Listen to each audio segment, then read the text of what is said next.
is Big 12, Iowa versus Iowa State. It's the Super Bowl of Iowa, and it's only on Fox. For the call, Gus Johnson and Joel Klatt. Big Noon Saturday is sponsored by AT&T Business. Connecting changes everything. Welcome to the Jack Trice Stadium. Biggest day of the year in the state of Iowa. They're playing for the Cy-Hawk Trophy as the Hawkeyes come into town to take on 16th ranked Iowa State. Hi everybody, I'm Gus Johnson along with my quarterback, Joel Klatt, and welcome to Ames. Let's start with the home team. Matt Campbell, what a job he's done. 10th year at Iowa State, led them to 11 wins last year, most ever in the history of the school. And he's got a quarterback named Rocco that is the foundation of the Cyclones. Yeah, he's the rock of the Cyclones, there's no doubt, and he gives them a confidence and belief in this building and throughout this program that all they have to do is keep it close and get to the fourth quarter, because he will ultimately lead them to victory, as he did a year ago in this matchup against Iowa. Rocco Beck, he is certainly one of the better players in the Big 12 and around the country, pulling the trigger here for the Cyclones today. As for the Hawkeyes, they're led by Kirk Ferentz, a legend, 27th year in Iowa, and he has a team that always brings in a good running game, and they'll play incredible defense. He also has a new quarterback. That's right. Mark Gronowski comes in from South Dakota State. Mark Gronowski is a winner. 50 wins now in his career. One of those last week against Albany for the Iowa Hawkeyes. But they're hoping, Gus, that he brings the it factor. They're wondering if he got it. Does he have it? We're going to find out in a rivalry game here today. I knew you would like that one, That's right. All right, time now to join the third member of our team, who, by the way, has it. We call her the AAG, the All-American Girl. Let's go downstairs to Jenny Tabb. Well, Gus, we also have a little bit of history on the line today with a win for Iowa. Head coach Kirk Ferentz would become the winningest coach in Big Ten history, passing Woody Hayes with 206 wins. I asked Coach Ferentz to reflect on the magnitude of the milestone, and he deflected a bit, saying, I've never wanted it to be about me. And frankly, when I began my coaching career, all I ever wanted was to be the best O-line coach out there. And how about this for Iowa State's Matt Campbell? He wasn't even born when Coach Ferentz began his coaching career. I asked Coach Campbell yesterday about Ferentz. He said, this is a guy I studied, I've looked up to. He's done it well, and that's been important to see. And I look forward to him getting that number, but definitely not today and not in Ames. 1979, I can't believe that number right there. Man, somebody's getting, all right, the weather. Perfect, 60 degrees, no humidity, sun is shining. We are in Ames, Iowa, folks. Yes. These games always close for the Cy-Hawk Trophy. The last 7 meetings, close ones. Iowa wins the toss, and they've elected to receive the football. Conradi will send it away. Terrell Washington Jr., Caden Weegan back deep, and here we go from Ames. Weegan inside his own 5. Tightropes the sideline and goes down as he crosses the 25-yard line, and that will bring on the Iowa Hawkeyes on offense.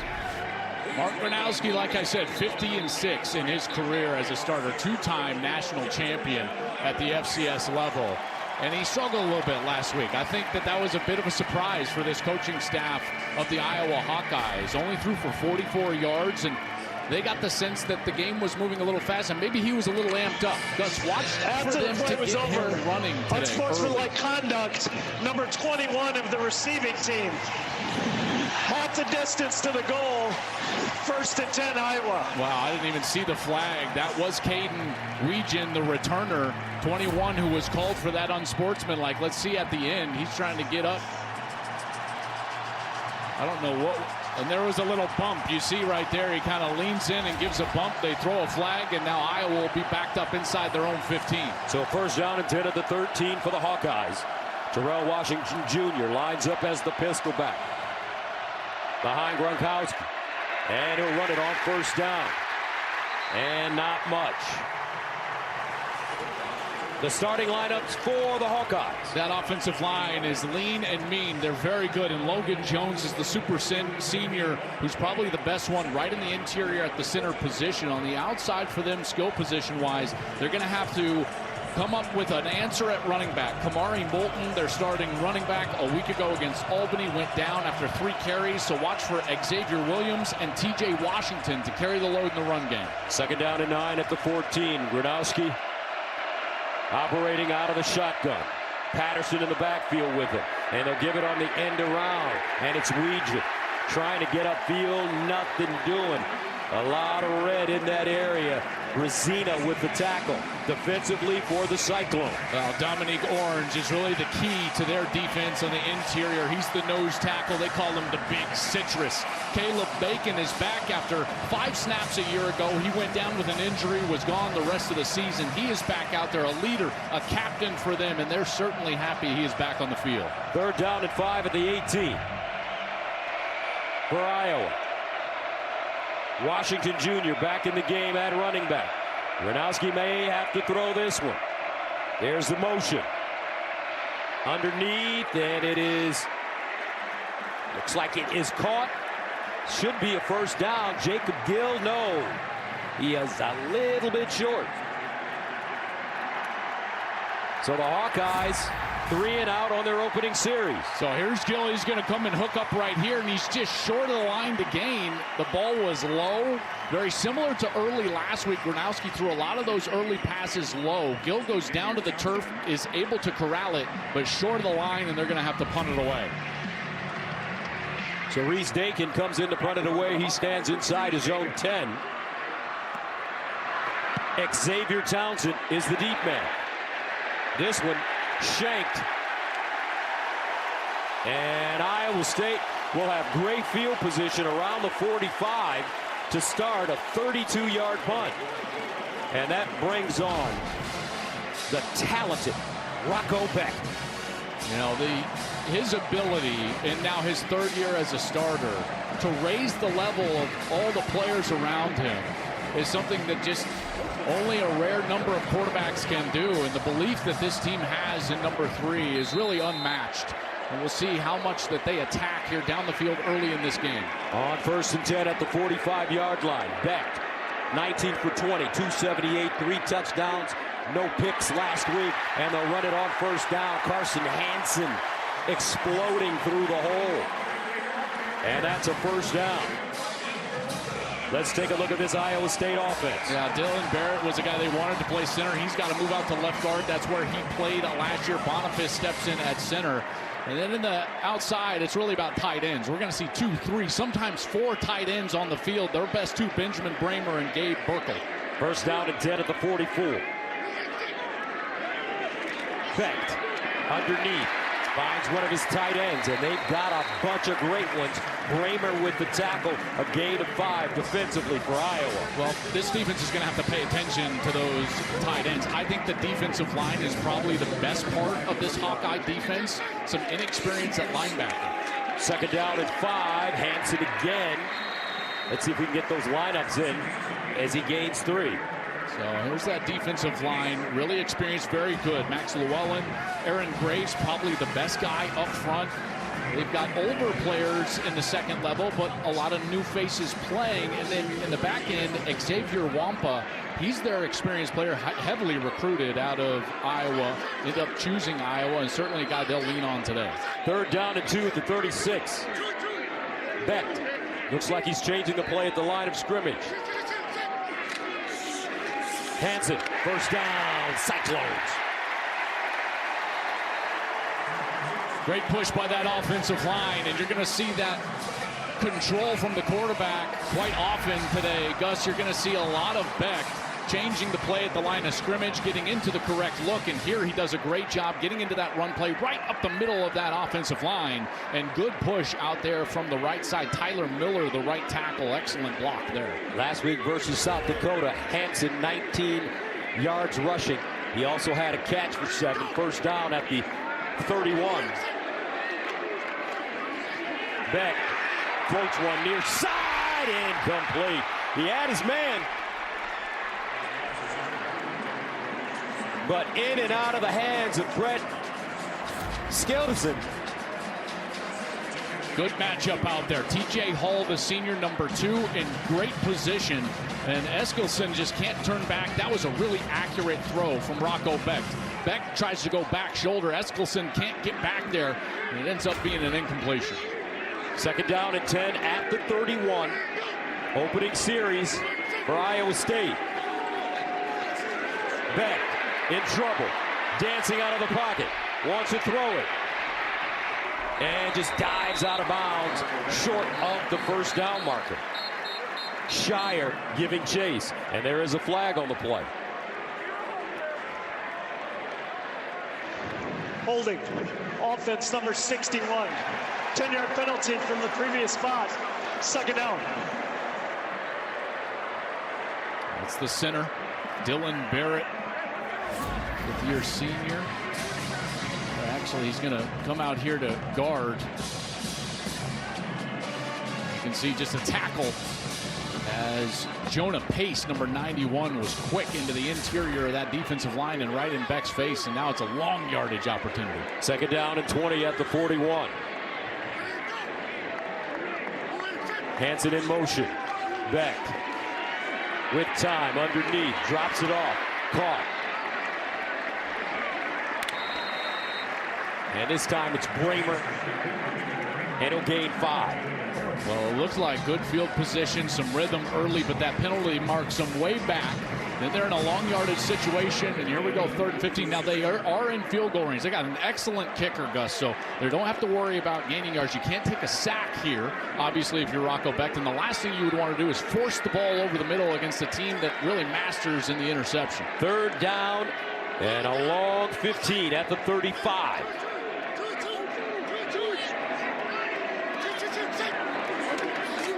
And they'll stay on the ground conservatively. Hanson turns a corner, dives forward. Intrigger with the tackle. It's a 9-yard pickup. And here comes the field goal unit. Kyle Conradi comes in.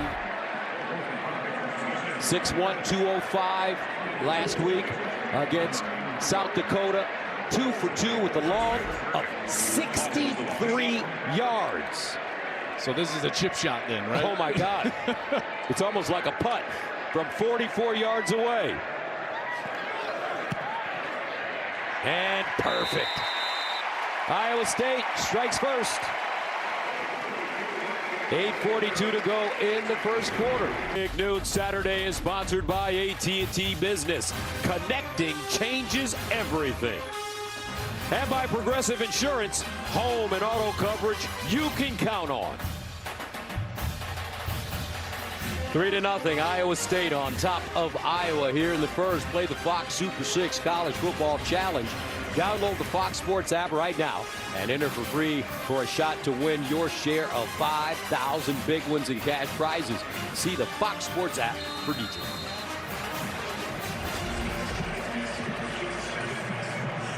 So a beautiful day for football here in Ames. Biggest day of the year. Matt Campbell, what a coach. We had a chance to spend some time with him at the Iowa State facility yesterday. Man, he comes from a great family, and we're looking forward to telling stories about him all afternoon. Road, sweet road. Lately, it's been good to be the away team in the Cy-Hawk rivalry, with the visitors winning the last 5 matchups. Iowa hasn't won at home since 2018, and the Cyclones haven't won in Ames since 2011. That's 6 consecutive losses at home to the Hawkeyes. Kirk Ferentz 1 win away from passing the legend Woody Hayes. 1st down and 10 at the 25. Terrell Washington Jr., the lone setback. They give it to him running right. And he crosses the line of scrimmage, but is wrapped up quickly by McDonough.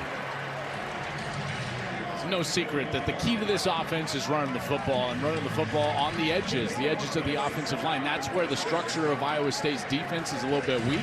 That's why they ran it for over 200 yards against Iowa State a year ago. Also, what I would look for to incorporate is quarterback run. Gronowski ran for 1,700 yards at South Dakota State. I think, Gus, that they need to get him more involved in the run game. 2nd and 8 at the 26. And they move straight ahead. Nothing doing. That's right. Dominic Orange in the middle. The big citrus. They're doing this with only 5 guys in the interior defenders, and they're going against 6 guys, including the tight end. But look how fast the safeties trigger downhill. They get in there to defend the run. That's the key to this structure of defense, Gus. They play 3 defensive linemen, 3 linebackers, 5 defensive backs. So those defensive backs, those safeties, they've got to be up near the line of scrimmage in order to defend the run. 3rd down and 8 at the 27. Gronowski floats it, incomplete. This time, Ostrenga, the intended receiver, but broken up. That's really good coverage from Tayshaun James. Watch number 19. He was in on the run stop on the last play. Here he's going to catch the tight end, 87 Ostrenga, and then he's going to be right in that catch zone, hands up through the face, and yet he avoids any serious contact as he's going back for the ball and prevents Ostrenga to come down with that. Another 3rd down stop for the Cyclones. This defense playing well. So Iowa forced to punt it once again. And a flag. False start. Kicking team number 12. 5-yard penalty. Still 4th down. And this is an exact replica of what happened last year in Iowa City, except it was Iowa State with the rough start. Gus, they had the false starts, had a hard time dealing with the crowd noise there in Kinnick Stadium. And here, the Hawkeyes returning the favor in Jack Trice. 2 straight 3-and-outs to start the game for Iowa. Xavier Townsend is the deep man. This one takes an Iowa bounce and will be downed inside the 25. 7:09 to go, first quarter. Iowa State up 3-0. Rocco Becht and the Cyclone offense back on the field right after this.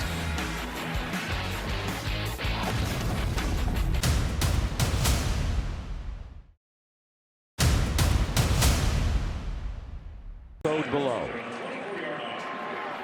After the 54-yard punt, Iowa State starts. 1st down and 10 to the 24.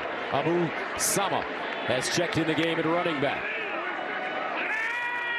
Becht, far side, caught and out of bounds. Gabe Burkle, another one of those talented tight ends. And Joel, usually it's Iowa we're talking about when it comes to tight ends, but these Cyclones have a great bunch. And they're trying to replace 2 wide receivers from a year ago that both were draft picks, Jaden Higgins and Jalen Knoll, both drafted to the Houston Texans. They're not doing that with outside receivers. They're doing it with tight ends. And like I say, you're going to see multiple guys on the field all day long. Here's Sama, first carry of the game, bounces it outside, strings it out, picks up a 1st down. Beautiful piece of running and blocking. Burkle with a sensational block to pick up that first gain of 11. And here's the key is that if you're going to play tight end, you've not only got to catch the ball, you got to get across and get a good block, and that's what happens right there. Good job by Gabe Burkle. A couple of different blocks by 84 allowed Sama the ability to get to the edge, get to the outside, and pick up the 1st down. Abu Sama Jr. from Des Moines. 1st down at the 41. Out of the eye.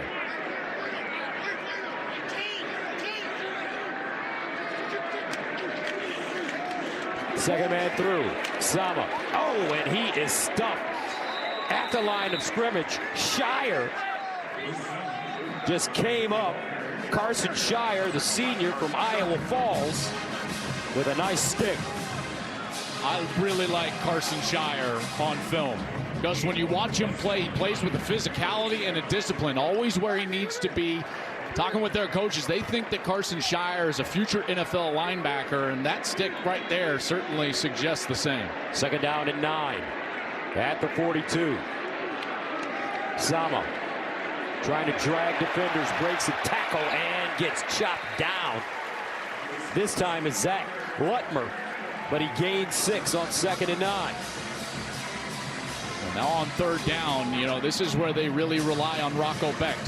One, to have the play call at the line of scrimmage, change it if he needs to, and then they also rely on those tight ends. Both tight ends that are in the game are going to be near side in a bunch set here. You've got both of those big targets right down here for Rocco. 3rd down and 3 at the 48. Beck, quick strike, a slant. They won't get it. Eskelson trying to find a crease, gains a yard, and that brings up 4th and 2. And the Cyclones will punt it away. Yeah, this is a great job. There's Shire. Remember, we just mentioned him, Gus. Watch 43 come in from the linebacker position. Great recognition from the inside. Makes the stop, forces a 4th down.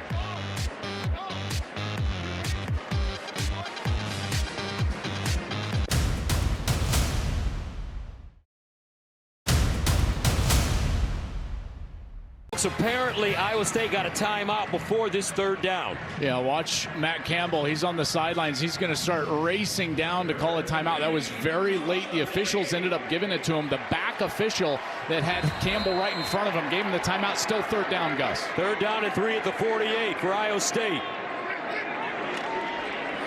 And they'll hand it off. Hansen, 1st down, Cyclones. Harrell with the tackle, but it's a gain of 5 on 3rd and 3. Good call by Matt Campbell. Yeah, they tried to throw for it, but they come back right here, and here's going to be Hansen around the edge. Really good job up front, and a good read from Rocco Beck. Did you see the little fake that he gave inside as if he was going to fake it to Hansen and pitch it back in the interior? A really nice job by the veteran quarterback. 1st down at the 47. Beck fires down the field.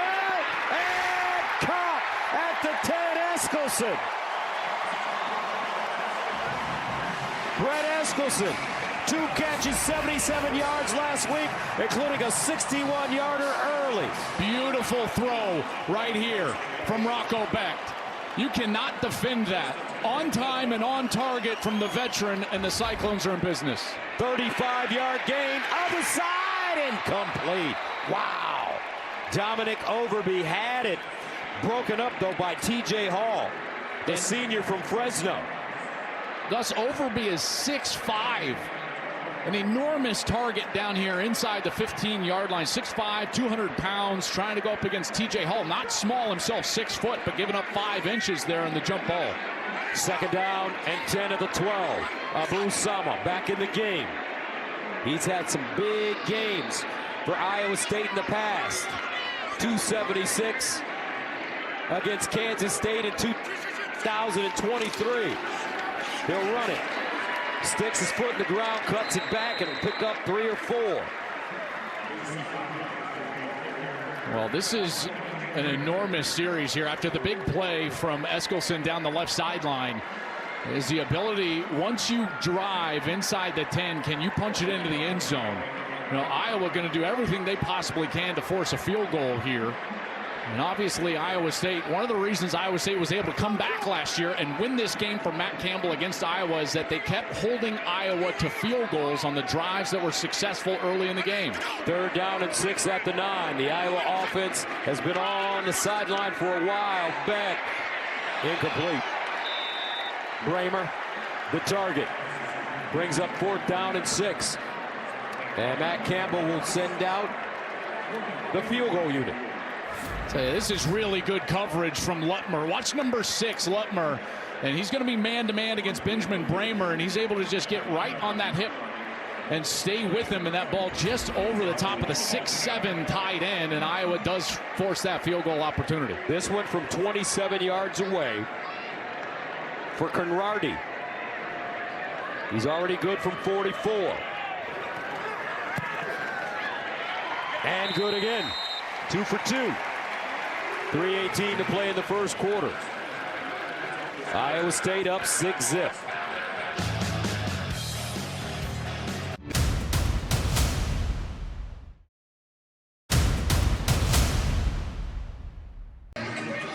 .318 to play in the 1st quarter. Iowa State showing an ability to move the football. 10 plays, 67 yards on the last drive. Eating up 3 minutes and 51 seconds for Matt Campbell's team.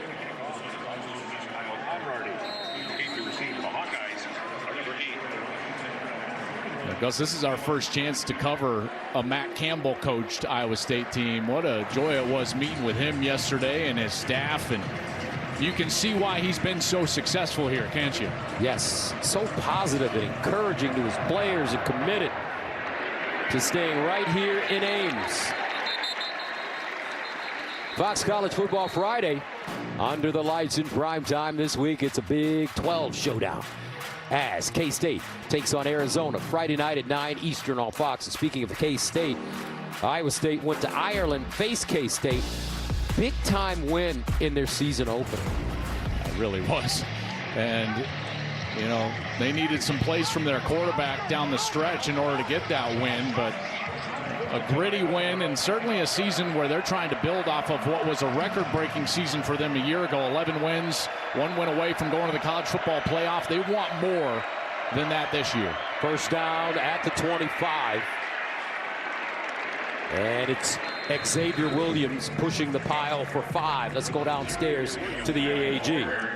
Gus, an injury I'm keeping an eye on for Iowa. Tight end Addison Ostrenga has been taken to the locker room for further evaluation. It's a lower body injury. He was taken on the cart, unable to walk on his left leg. And as we know, for Iowa, they are deep at the tight end position, but still a loss for the Hawkeyes right now. All right, Jenny, thank you very much. Second down and 5 at the 30. Xavier Williams remains in the game. And they'll give it to him, not a lot. But here's the deal, Joel. We watched Iowa last week against Albany. Gronowski is going to have to start making some plays. Yeah, and listen, he struggled early last week, and they felt confident that their offensive line and run game could come in here and dominate early in this game. It has not. And so now another third down for the Hawkeyes, and exactly what they didn't want to do was put their quarterback under some pressure in what is the biggest environment that he's faced in his college career. Third down and 4. At the 31. Empty backfield. Gronowski. Sideline. Nice throw, nice catch, completion. Jacob Gill should be a first down. They need to get him some confidence. That's a throw that'll build some confidence. Good route here by Gill, and this time he does get the line to gain. That throw was on time and on target, and early last week, it felt like Mark Gronowski was holding the football, not willing to make the throws, but already today, a couple of times we've seen him cut it loose, throw the ball on time, and that's something that Tim Lester, their offensive coordinator, was really harping on this week. First down at the 36 for Iowa. Gronowski guns it over the middle and incomplete. Gill, it was right in his hands. Good throw for Gronowski. One of the things that they want to attack is the heavy downhill action that you get from these safeties. And once you get someone to trigger the safeties and the linebackers trying to throw those run-pass option routes behind them. So Gronowski's faking the run. He comes up, wants to throw it right over the top of those linebackers. And Jacob Gill, number 5's got to come up with that one. It was on the money. Second down and 10 at the 36. Washington in the backfield. Gill in motion. Gronowski drops it off. Gill. Oh, and he's banged right down. That's a terrific defensive play. Marcus Neal Jr., a loss of 6. Great defensive plays always start with great recognition. Watch Neal. He sees what's going on, and he steps inside of the new tight end. Hayden Large had to come in for the injured Addison Ostrenga.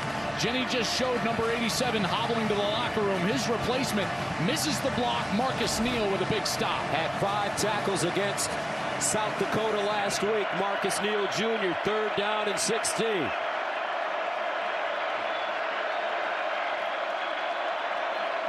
Gronowski fumbles the snap, picks it up, and it'll be taken down for a sack. Neal Jr. again. So back-to-back losses of 6 yards.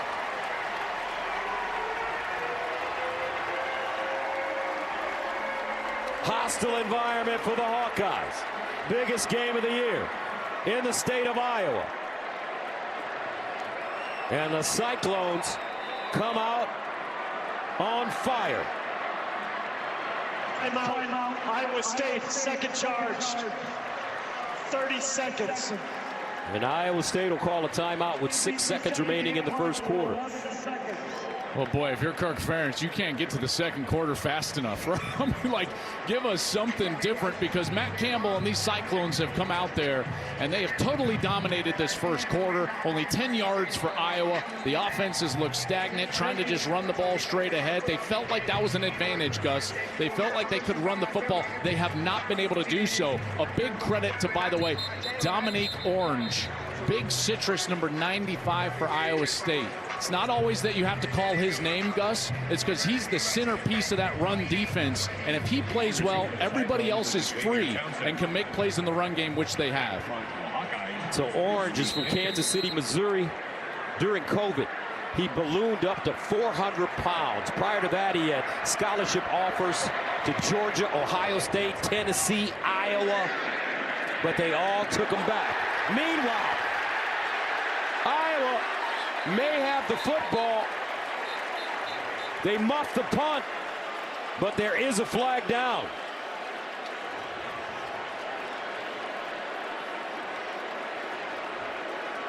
Endringer recovering the football, and this may be catch interference. There's no foul for catch interference as the player was blocked into the receiver.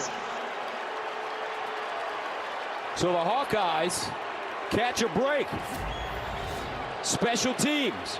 So here's Zach Lutmer, number 6, and he's being blocked right there, kind of, but then he tries to avoid that little area around the return man. And as you can see, Xavier Townsend, the transfer from UCF, can't get to the football, bounces off him, and then Iowa is right there. And they are going to take another look at this, because, again, I didn't think Lutmer was technically blocked into him as much as he kind of backed into him after the contact with the blocker. And I also, Gus, I don't know if it touched Iowa State first. I think it might have touched Lutmer first, and that's actually probably what they're looking at. Rather than the catch interference here, is the idea of what touched the ball first. It might have been the Iowa player. So all they can look at here is the ball touching the player, and so we're going to see which player does it come off of first. You see how it hit his backside there, Lutmer?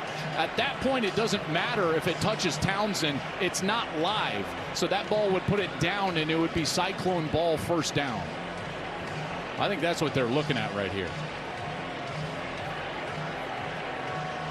See, there's the I think that's the first touch, the right hamstring of Lutmer, which then that's not a live ball for Iowa at that point.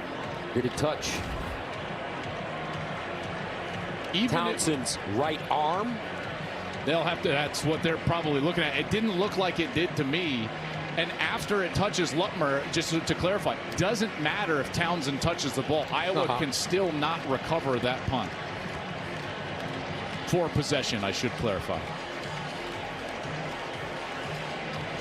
3 seconds remaining in the first quarter. My question to you is, with 6 seconds remaining in the quarter, why did Matt Campbell call a timeout? Oh, gosh, maybe it did hit his forearm. I think I didn't see what was going on. I think they had a lineup issue. Gus, you're onto it here. You have better eyes than me, sir. Look at that. Did that touch his wrist? Looks like it did. If it did, that makes the ball live for Iowa, which means that they can recover that for possession. Boy, that's close, though. Wow, that is close. Gus, good eye. 58 years old, still got good peepers. What you do? You've been eating carrots? What are we doing? No, I got medicine in my glasses. That's what the old folks say. I'm going to need some of that medicine. Yeah, it's coming. Trust me. I bet. Trust me. I bet. Oh. This is one of those where it starts taking a long time, and you know, if you can't tell, you kind of have to go with what's called on the field. On the field, it is a muffed punt recovered by Iowa.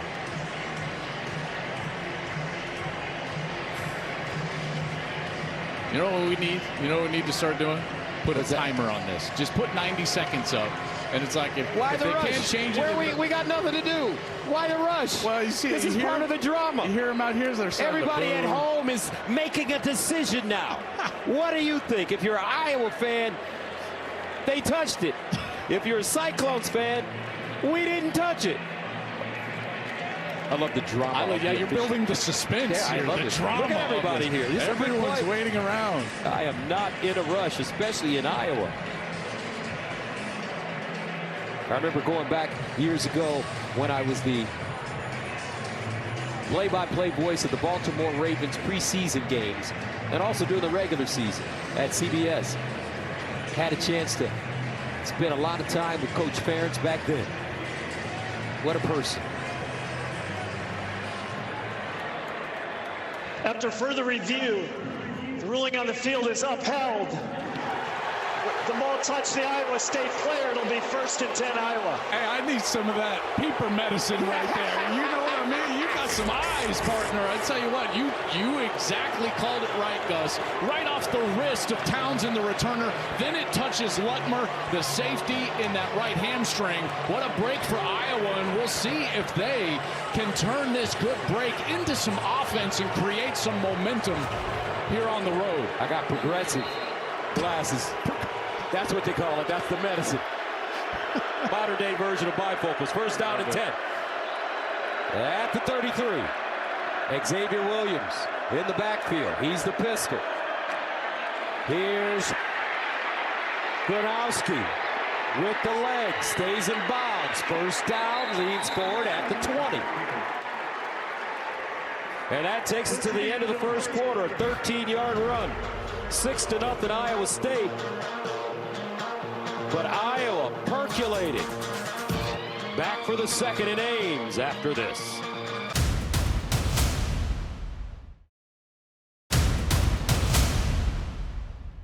Well, Coach, you just said it, timing there, your reaction to the call being upheld. Yeah, I mean, it's really hard to evaluate. So the reality is we can't change it. We got to respond. And again, that's what this program's been built on. So we'll keep playing. Thanks for the Thank you. All right, 1st down and 10 to the 20-yard line. For Iowa, Xavier Williams. They give it to him, running left. Can't get around the corner. He is tackled for a loss. This time, Jontez Williams, the junior from Stark, Florida.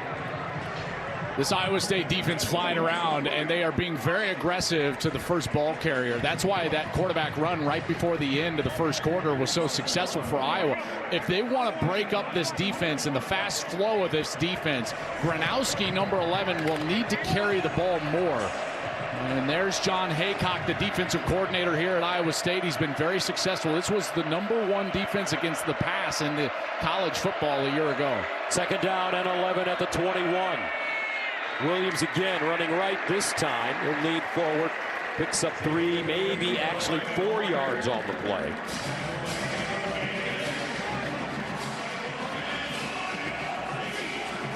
Massive snap here. Gronowski and this offense. They've only completed a couple of passes, 4 of 6 for only 7 yards so far in the game. Everything has been short and underneath. Their best tight end is out with an injury, Addison Ostrenga.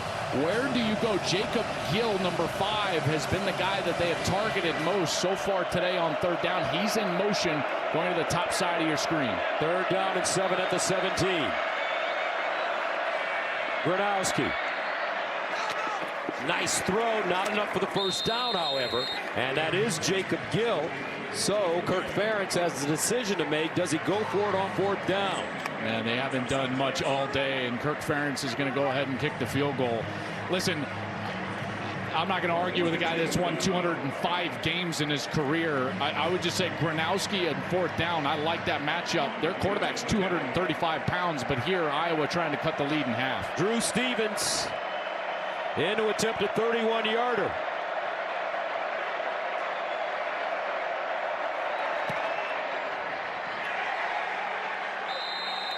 And it's good. Barely. Drew Stevens' kick is good. So Iowa on the board. Drew Stevens with a 31-yarder, 6-3. Back after this.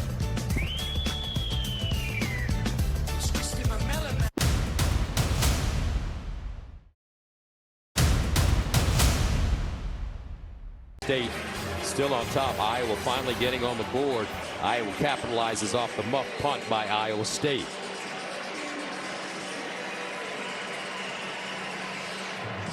Drew Stevens ready to send it away after the 31-yard field goal. Xavier Townsend, the deep man.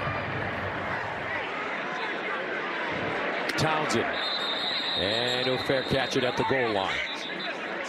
The Pacific Life Game Summary is sponsored by Pacific Life, building confident futures for nearly 160 years. The first quarter, it was really all Iowa State. They were up 6-0 at the break. Iowa is able to tack on a field goal after the muffed punt, and they got great field position. Mark Gronowski, the transfer from South Dakota State, only 19 total yards so far. Rocco Becht has been good. Goes 4 of 7, 52 yards. The offense already over 100 yards in that first quarter. They were up and down the field. First down and 10 at the 25-yard line. Abu Sama in the backfield. Becht drops it off. Sama, head of steam, tracked down at the 30 by Shire. That's a gain of 4. Now that's what Iowa State needs to avoid, is the frustration, because obviously offensively they feel like they played well. There was things there. Becht played really well in the first quarter, and yet they got held to 2 field goals. So now you're only sitting there and it's a 6-3 game. You feel like you've played really well as an offense. As a veteran quarterback, you just have to calm your guys down and say, listen, everything is there for us. Our game plan is working. Let's just go execute. Second down and 6 at the 29. Delayed handoff. Sama. Now, Sama can really run the football, folks. As we mentioned, he ran for a career high, an Iowa State freshman record, 276 yards on just 16 carries in the snow against Kansas State in 2023, averaging 17 yards a carry. He had TD runs of 60 and 71 and 77 yards.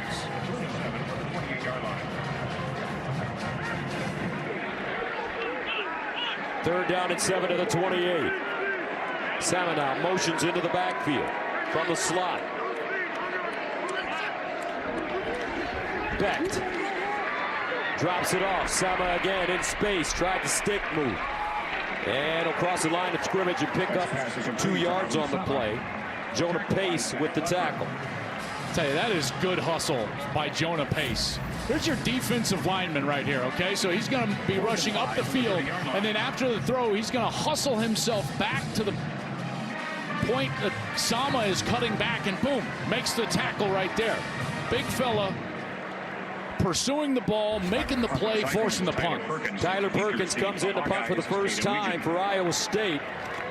Standing at the 15, pops this one in the air. Weegan. And a fair catch made at the 30. A 40-yard punt. Defensive battle so far, folks. 6-3, Cyclones.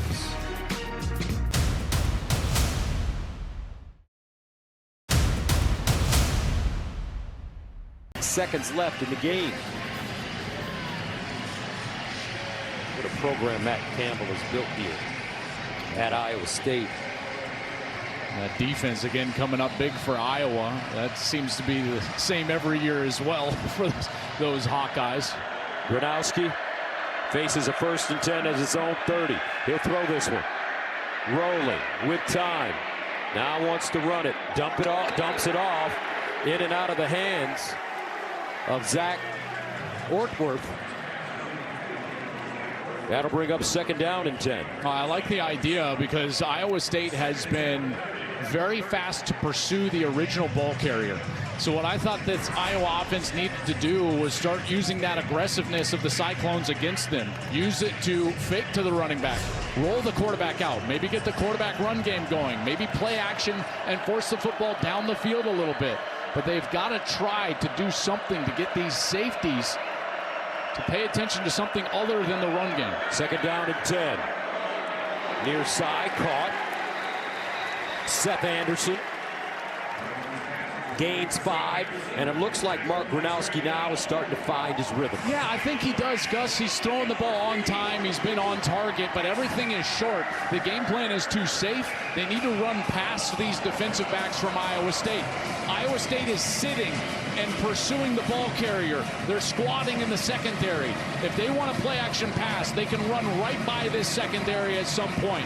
They take a shot in the next couple of plays if they get this 1st down, or right now, it's likely to be a big play. 3rd down and 5. Hawkeyes 1 of 5 on 3rd down conversions at their own 35. Gronowski out of the gun, empty. with time. Look at that line blocking. Nobody's open. Gronowski needs 5. Out of bounds. Well defended by Iowa State. Dominic Orange with pressure. Look at all these short routes and watch these Cyclones. They've got just no deep help. They get away with a little push. The ball could have gone to the tight end right there, Hayden Large. But you're not trying to run by anything. Everybody is short. Everybody is breaking sideways. No one is threatening the defense vertically right now fast. And because of that, they're able to just sit, make the play, and force Gronowski to hold the ball. Hawkeyes booted away. Dakin. And this one rolls into the end zone for a touchback. 65-yard punt, but a flag on the play.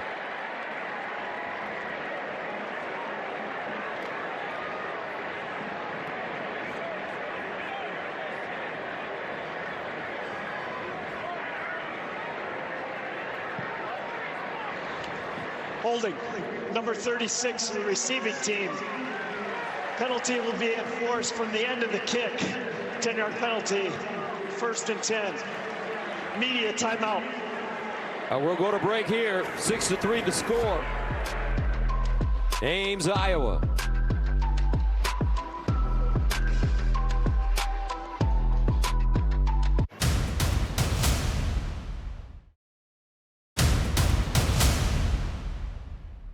Playoffs last year. Yes, he did. How special of a year did he have as a rookie? First down and 10 at the 10. Hansen. And a fumble. Looks like Iowa State, though, jumped on the football.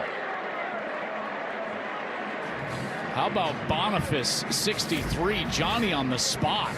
Very lucky here. Here's Carson Hansen. He's going through. Nice tackle. That's 41, Jaden Harrell. Ball is loose. And fortunately for Iowa State, there's Boniface. He's able to just land on the football right there. 2nd down and 8 at the 12.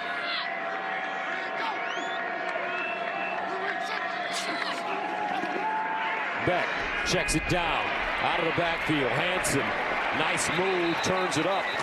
And if he didn't step out of bounds, looks like he's close to the 1st down. That's a really nice catch and run from Carson Hansen. And you can only do this if your quarterback gives you that ball on your upfield shoulder so you can run through it and have the ability to gain some yards after the catch. And that's why he was able to create such a manageable 3rd down situation here. They'll bring a couple of tight ends on the field like they normally do. Hansen, his 3rd year with the Cyclones. Ran for 752 and 13 touchdowns a year ago. Scored 6 straight touchdowns for the Cyclones over a 2-game stretch. He's a player. 3rd and 2. Beck hit as he throws. Incomplete. Dominic Overby looks like he had a step or maybe even 2. Aaron Graves, though, with pressure from Iowa. Graves saves the touchdown here. Watch Graves as he's going to come right in the middle of this, and he gets some pressure on Beck.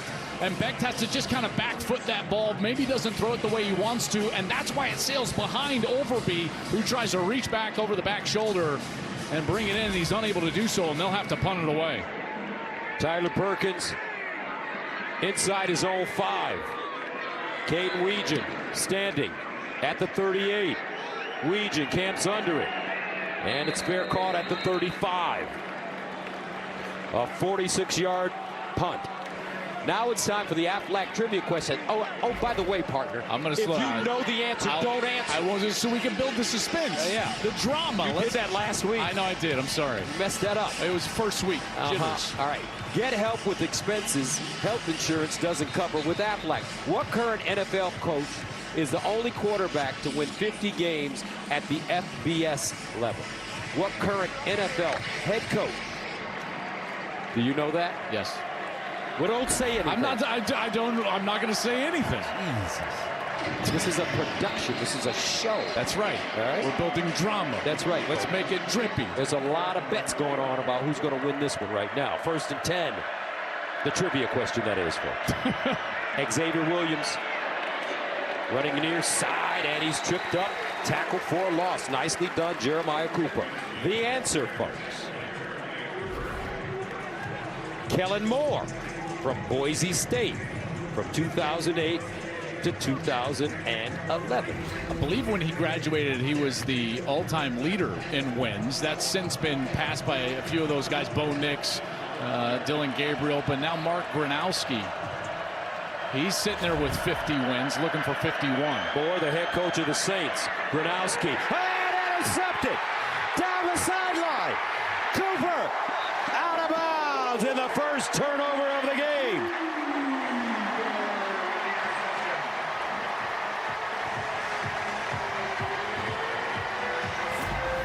Boy, this is tough for a quarterback. Watch Weegan, the wide receiver. He slips out of his break, and that allows Jeremiah Cooper, who is an excellent corner for Iowa State, to jump the route, get in front, and pick it off before he goes out of bounds.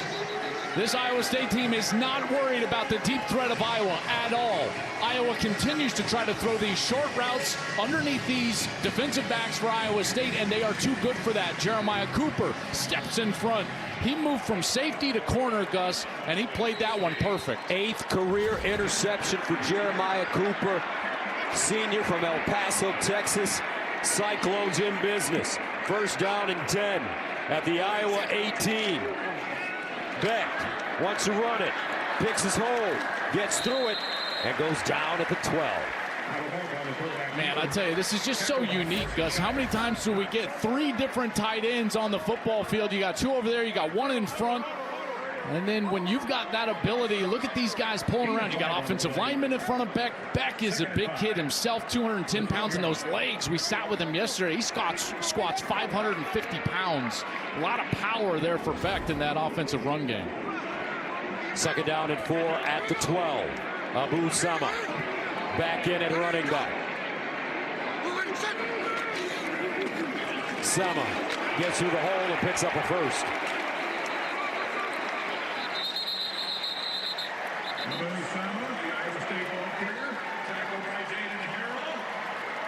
I'll tell you what, these games always low scoring and they're always tight.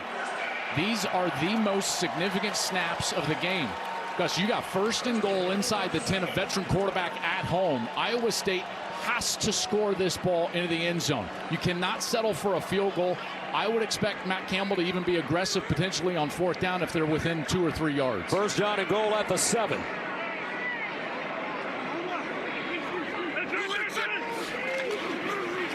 Beck tucks it, bounces it outside, and slides down inside the 5, a gain of 3. I tell you what, I used to call Rocco Beck's father's games Anthony Beck.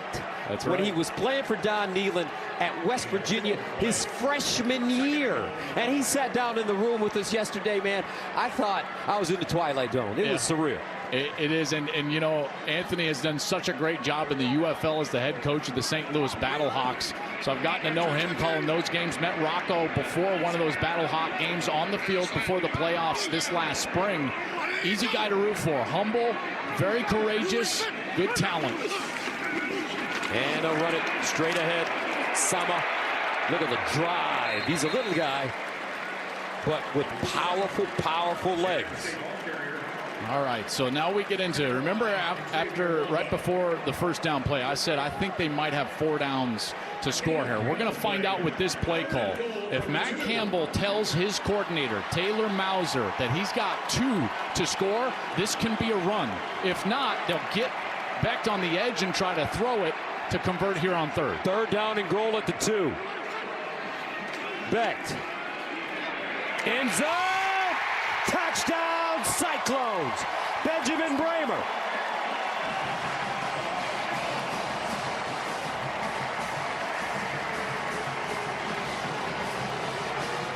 He had 2 touchdowns last week against South Dakota. This is his 3rd of the year. Well, here's Jaden Harrell in man coverage. Watch him bump out with the motion. And now you've got the middle linebacker on the tight end. That's a mismatch for Iowa State. Remember, Bramer is 6'7", 255 pounds. Harrell's only 6'2". Advantage Cyclones, touchdown Cyclones. 5 plays covering 18 yards. Extra point is good.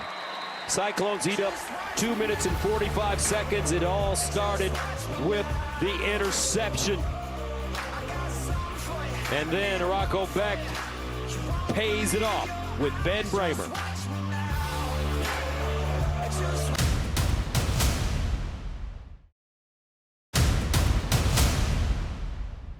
Iowa State taking a 13-3 lead with under 5 minutes to play here in the second quarter. 21st consecutive game for Rocco Beck with a passing touchdown. School record. It's also the longest active streak in college football. And like I said at the outset of this game, that guy right there, number 3, gives this whole program a different level of confidence and belief about what they can go out there and do. Does he have a Brock Purdy feel?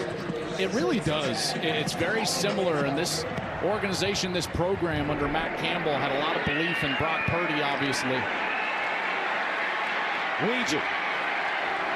Flag on the play. He'll get to the 15 before being wrestled down. Cooper with the tackle on special teams, or interception and a special teams tackle. And now they're going to take the flag off the field. They'll pick it up.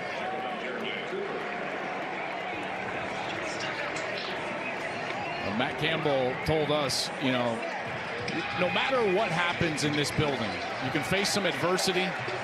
No matter what, guys will come up to Matt and say, don't worry, Rocco's here. That's right. That's what they feel about this quarterback. I think it bleeds into every area of the program, including this defense, which has played outstanding so far today. 11 wins a season ago. Here's a handoff straight ahead. Jazz Patterson. He gains 5. Different story right now for Iowa with their quarterback, Mark Gronowski. Well, I tell you what, if I'm Iowa State and defensively, if I'm John Haycock, their defensive coordinator, this is one of those times I feel like is a pounce moment. Why? Well, the crowd is into it. My offense has rhythm. My quarterback has rhythm.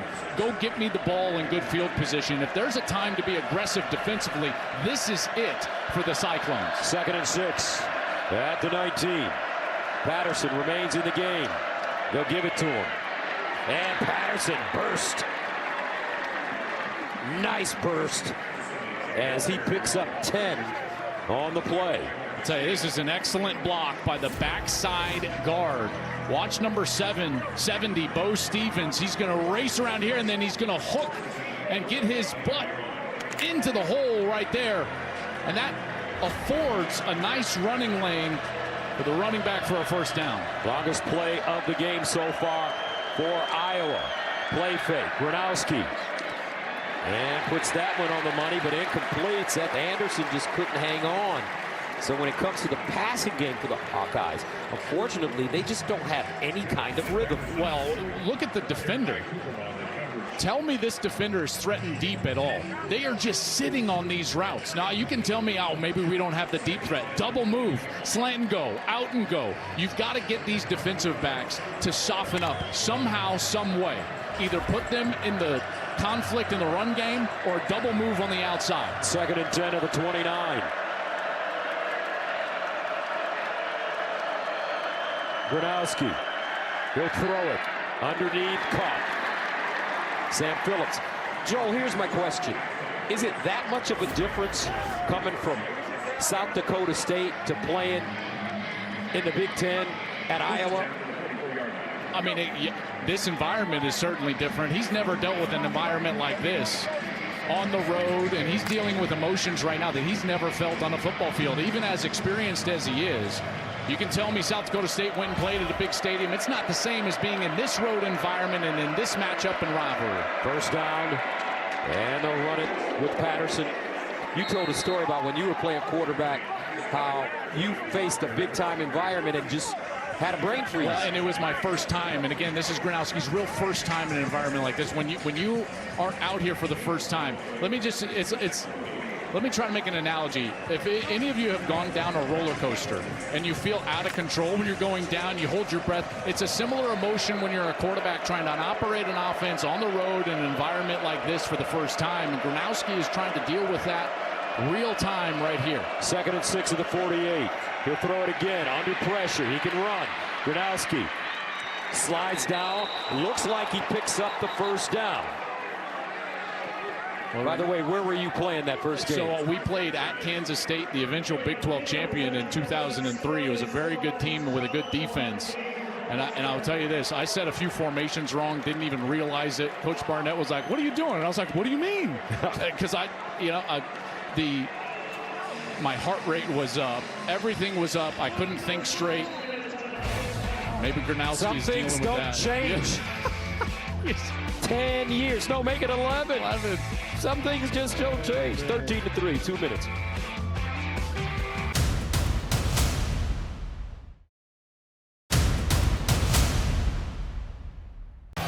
Beautiful day here in Ames. The hometown Cyclones up double digits. Rob Stone here with you. And coming up on the State Farm at halftime, number 2 Penn State heavy home favorites with a narrow lead.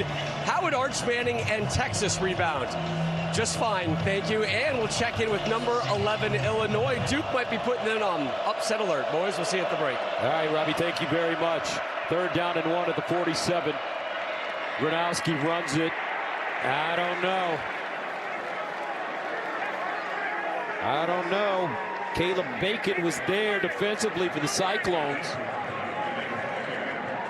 He needed to get all the way to the 44-yard line. I don't think he did, but they are going to measure this. That's a generous spot, I will say that.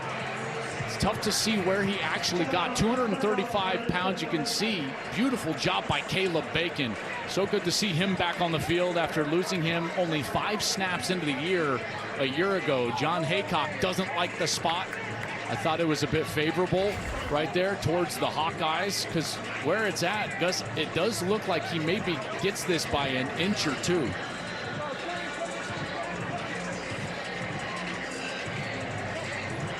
You know, and the previous play wasn't a first down. I know we had been in commercial, but remember, he slid. They spot it where you start the slide, not where you end up. And that's why that ball was 2 yards short. Did he get enough?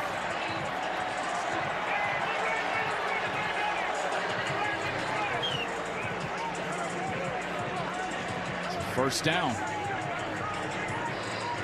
Gronowski using that big body, 235, as you mentioned, 6'2", from Naperville, Illinois. Please reset the game clock to 1:56, 1:56. Is J.J. McCarthy from Naperville, Illinois? That sounds really familiar. Thank you. I can't remember off the top of my head, but I believe it was somewhere in that region. First down and 10. J.J. McCarthy, former Michigan quarterback, now with the Minnesota Vikings. Wilkowski from Naperville.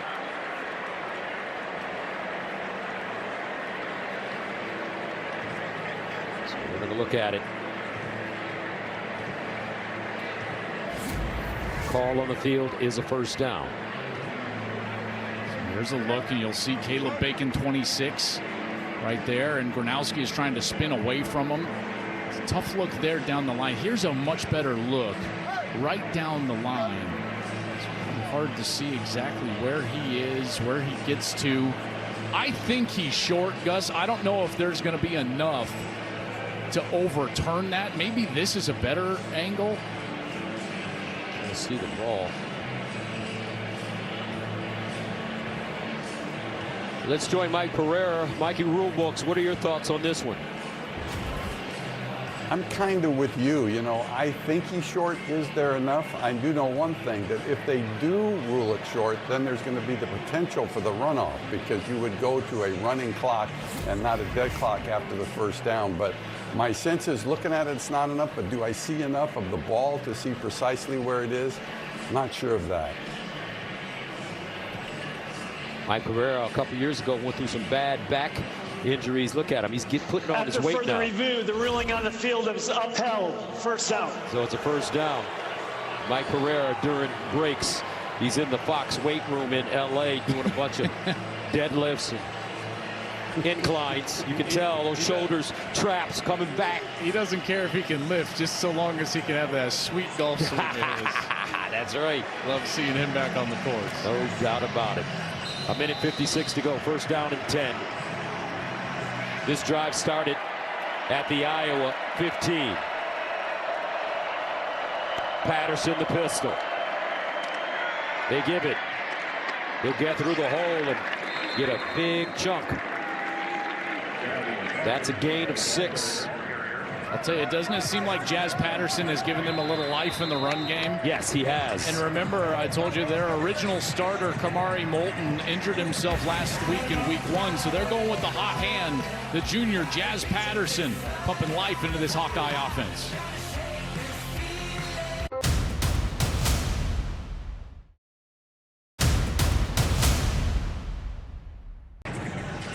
(13-3), Iowa State. This is for the Cy Hawk Trophy. Biggest day of the year in the state of Iowa for football.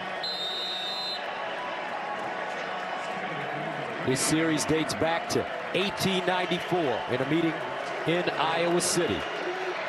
Iowa leads at 47-24 and has won 6 straight games here in Ames. 2nd and 4.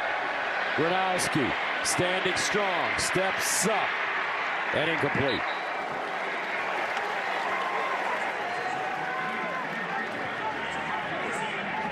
Pressure by McDonough. Really good coverage by that secondary. They go back to 3rd and 3 for this Iowa offense. They haven't been able to get the ball past this defense at all. Passing game has been a struggle. Gronowski's been much better, but the coverage has been, it's equal.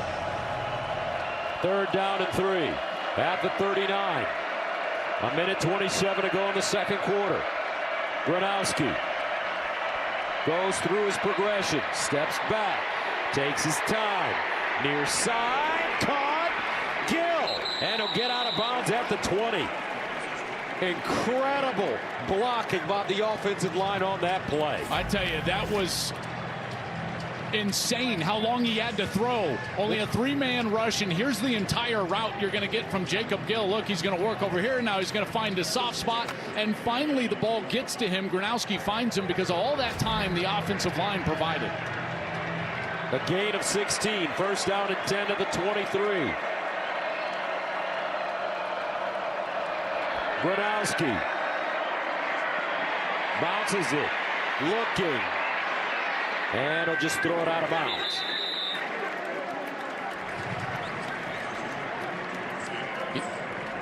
Ezeagu with pressure for Iowa State. Yeah, this is a difficult position because what Iowa wants to do is try to use the aggressiveness of Iowa State against them. So they want to be able to use the run fakes and the play action.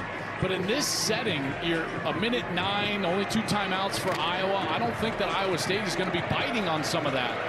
So it's just up to the passing game and the route structure in order to get free, and they've been unable to get separation. 12th play of the drive. That started at the 13. They'll run it. Williams keeps his balance. What power. Xavier Williams gains 9. Timeout on the field, 56 seconds remaining. 13-3, Iowa State.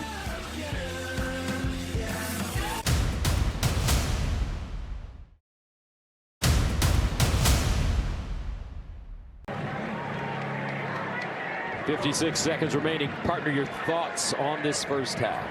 Well, it's been dominated really by Iowa State, and this is just a total bonus if Iowa is able to drive down and get a score. Now, I'd much rather have a touchdown. 12 plays, 71 yards.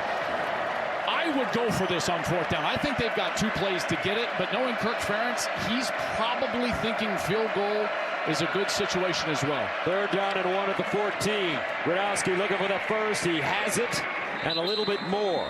Dragged down at the 10. Coming out of that last timeout, you would think that they have 2 plays called. So they got that quarterback power, they get the 1st down, and now they've got another play ready to go in the no-huddle, and that's exactly what they've got. 1st and 10 from the 11. 1st down from the 11, 50 seconds left. Gronowski checks it down. Patterson, and he'll go out of bounds inside the 10. Gain of 2, Hawkeyes with the timeout remaining. As they continue to knock on the door. point. What a drive here. You know, a couple of conversions. The offensive line. There's a timeout on the field. I believe that there was an Iowa State player that was slow to get up. And so he's off to the sideline, and they'll be back out on the ball. But Gronowski has been really good on this drive. 2nd down and 8. 44 seconds left. Gill in motion. Play fake. Far side. Ball thrown low and incomplete. Jacob Gill, the intended receiver.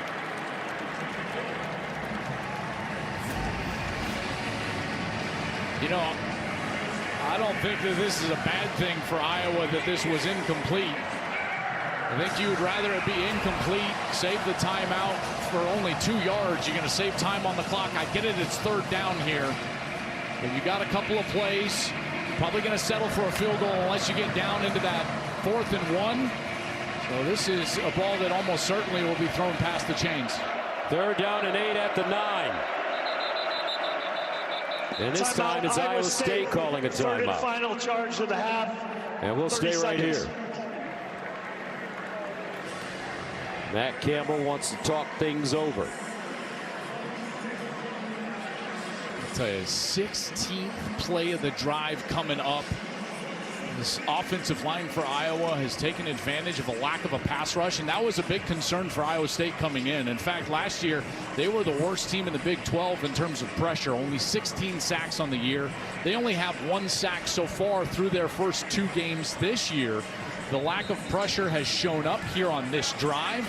Gronowski has had lots of time to throw. He's been able to move the chains, but no play more important than this one. What kind of stuff do you want to run in this area, Joel? Well, this is, unfortunately, if you're an Iowa fan, this is the toughest part of the field to throw. And it's all about timing and spacing. And you need to have a matchup. John Haycock, the defensive coordinator, knows that. He's been doing a great job with his secondary, being aggressive, sitting on routes. I feel like Iowa State feels like they've got the better matchups. They could probably play man coverage, try to get a little pressure on the quarterback. Watch Gill. He's in the slot at the top of your screen. And it looks like you do have man coverage up here. Gronowski looks that way. It'll go down. Caleb Bacon. Only 5 snaps a year ago. Came into camp. They voted him captain. He's a walk-on. Let's see, though. Flag.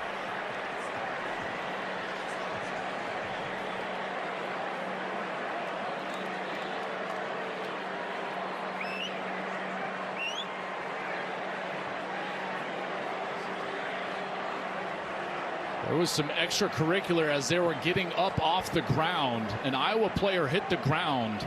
Bo Stevens kind of hit the ground. I'm wondering if this could be potentially on Iowa State. Prior to the sack, holding defense number 19. After the play was over, unsportsmanlike conduct, defense number 53. That penalty is half the distance to the goal. Automatic first down. Wow. Holy cow. So let's first look at the coverage. So this is Tayshaun James, number 19. He's in coverage on the tight end.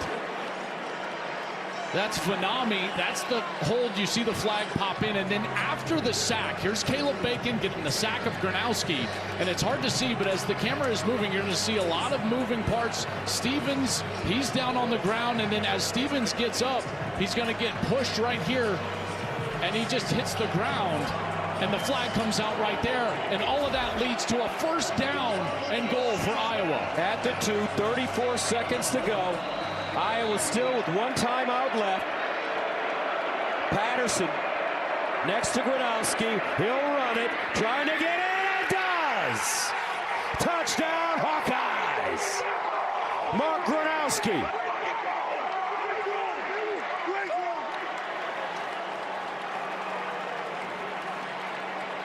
What a drive for the Hawkeyes.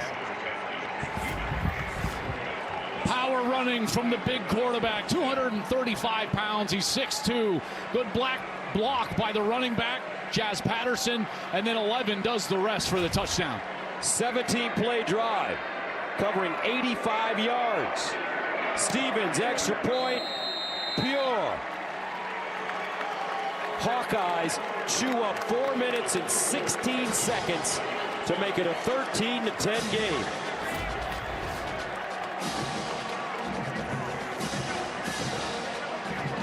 And we saw a great block by Jazz Patterson. Yeah, he stuck his head right in there. He's only 210 pounds. Kirk Ferentz loves what he saw, the resiliency from his offense. And now that's twice that we've seen. And look at our coach, Urban Meyer. He's right in there. He's on the goal line. That's right. Coach. He's right behind, getting ready for halftime. But think about Matt Campbell not happy. 2 mistakes from Iowa State that the Hawkeyes have been able to convert into points. Remember, it was the muffed punt that led to the first field goal for Iowa, and there you've got the personal foul, gives them a free first down, 1st and goal, and Gronowski pops it into the end zone right after that. But more importantly, as we head to the second half, that might be what gives Gronowski a spark of confidence. And the entire offense, you know, they needed something, had not done much the entire day. They still only have 112 yards of offense in this first half, 3 yards per play. But that drive, what was it, 17 plays? They're able to punch it in the end zone, take advantage of the mistake from Iowa State, and get right back in this ball game. So Drew Stevens in to kick it off. Xavier Townsend is the deep man for the Cyclones inside his own 5. And he has the fair catch in the end zone. Man, what a half of football. Iowa State gets the second half kick.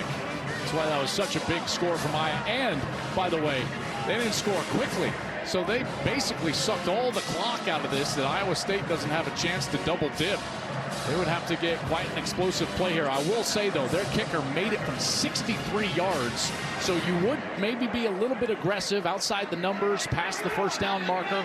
See if you can get something going and get your kicker in position. Cyclones out of timeouts. First down at the 25. Beck, pump fake. He goes for it downfield. Incomplete, but a flag on the play. Eskelson, the intended receiver, TJ Hall, in coverage. Pass interference, defense number 2. 15-yard penalty, automatic first down. Easy call right there. They're trying to get that slant and go. Fake the slant, run the go route behind it. Eskelson had a big catch already in this game. And now you're only looking at, Gus, all they need really is about, I'll call it 13, 14 yards in order to try something in the range for their kicker, Conradi. He kicked a 63-yarder against South Dakota. Backed. Can't do that. Can't do that. Open field tackle. This time it's Zach Luton. That is a massive mistake from Rocco Beck. That ball has to go down the field. There's no way to call a timeout. That ends the half. You cannot dump the ball like that. Oh my goodness. Only needed about 12, 13 yards. And now Iowa takes a little momentum into the locker room. And that's the end of the first half with the score. Iowa State 13, Iowa 10 here in Ames. Don't forget, after the break, join Rob Stone and the guys with the State Farm Halftime Show right here from Ames.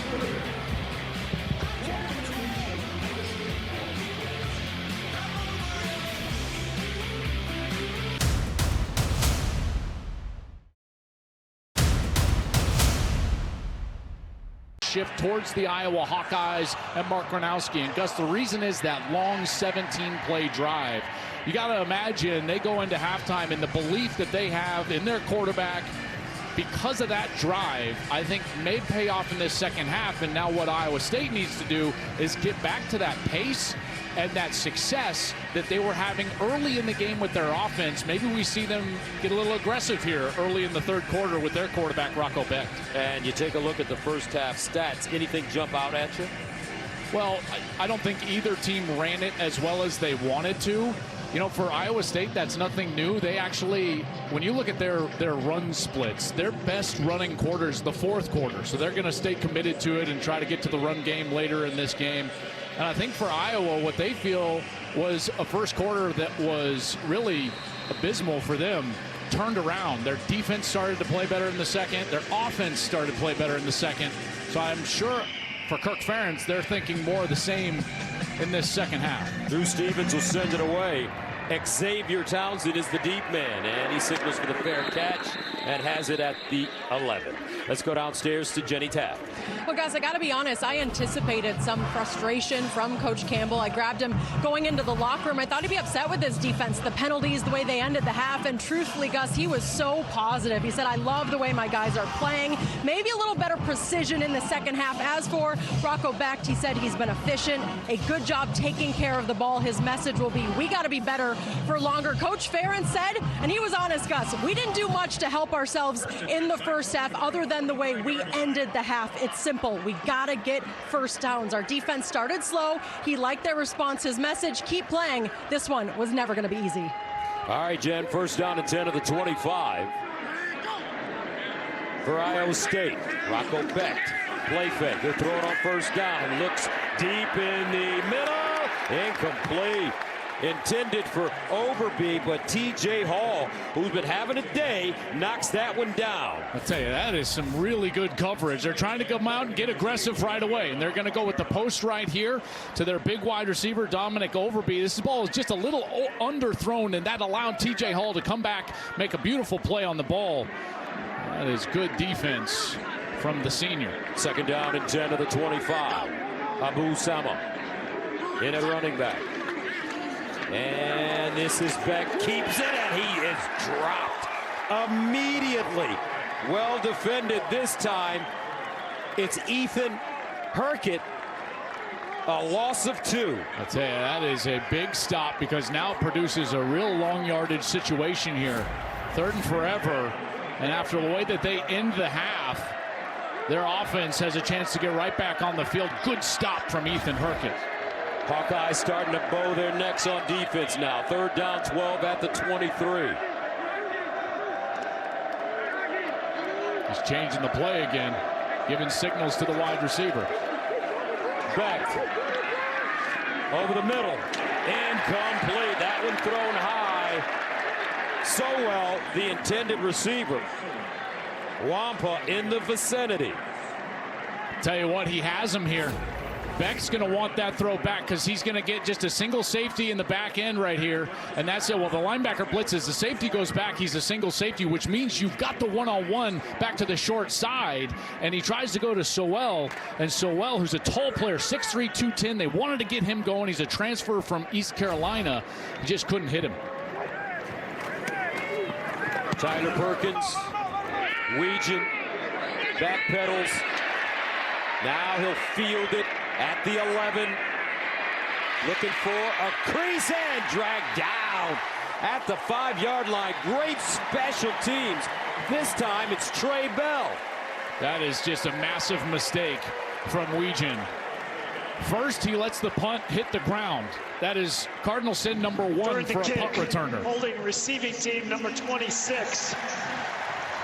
That penalty is enforced half the distance to the goal, 1st and 10. Holy cow, you're going to be at the 2.5-yard line. Wow.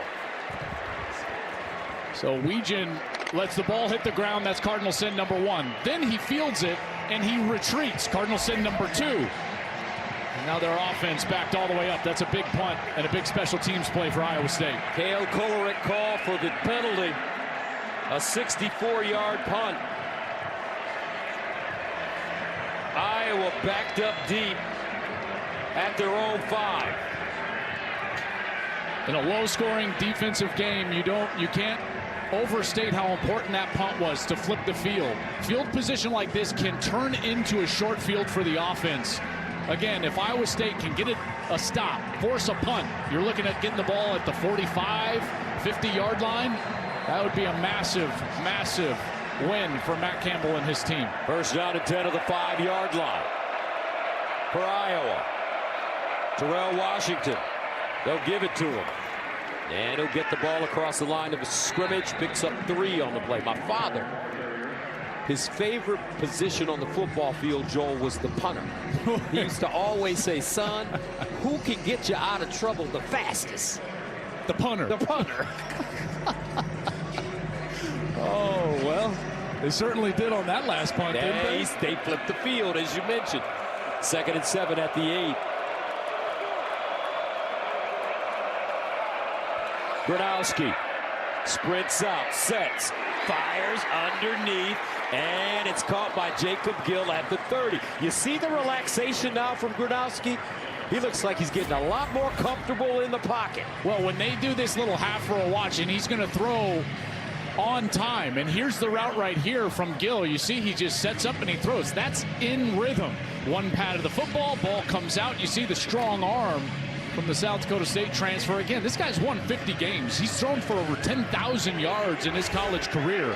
So his comfort level was always going to increase and increase in a hurry. And I think we're seeing it in real time here. Gain of 22, 1st and 10 at the 30. Gronowski pulls it down, runs it. Nice little stutter step. Woo, they call that the stinky leg. And he'll get out of bounds and pick up a 1st down. He wears number 11. They call him Sticks, so Sticks gets Sticks. That's an 11-yard gain. Gus, did you see this? How about this wrinkle? The slow mesh RPO a la Wake Forest. I should say that they do have a new offensive analyst, and it is the former Wake Forest offensive coordinator, Warren Ruggiero.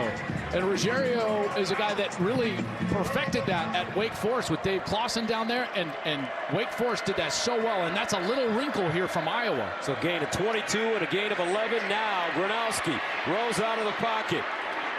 And he'll just step out of bounds as he crosses the line of scrimmage. McDonough with pressure. He'll gain 3 on the play. I think when you looked at that first half for Iowa, you think about what was working. Well, when Jazz Patterson was in the game, they were able to run the ball a little bit more efficiently.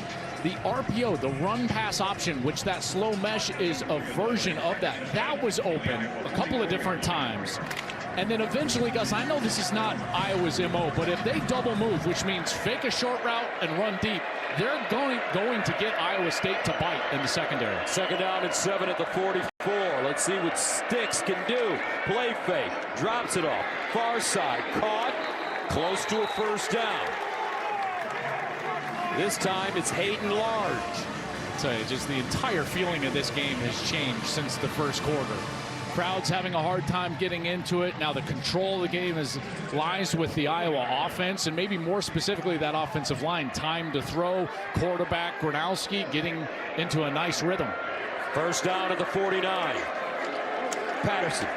And as you mentioned in the first half, Jazz Patterson gave him a boost when he came into the game. He continues to do it. 5'10", 210 junior from Pompano Beach, Florida. You know, it's interesting. He's had success against these Cyclones before. Jazz Patterson, his career high in a game is 86 yards and a touchdown. He did that 2 years ago against this Iowa State team in this building. And Patterson, again, now working on those cleats, trying to get that footwear back on to get on the field. 2nd and 4 at the 43. Opening series for Iowa. And here's that slow drag again to Washington. What do you call that? It's the slow mesh RPO. Slow mesh run pass option. So you're going to fake this run right here. And here's what you're doing. You're reading these linebackers. Watch, he's going to read, and the linebacker takes off. And he runs deep like this. What does that mean? You give the ball to the running back on that outside. So the eyes of the quarterback are up. See his eyes right there? He's looking at the linebacker. As the linebacker takes off to defend the pass, he gives the run. If the linebacker would have stayed down low, Gus, then he takes the ball and throws it right behind him. Ooh, a bag of tricks for Iowa. 3rd and 2 at the 41. Can they stay on the field? And Gronowski leans forward. Did he get it?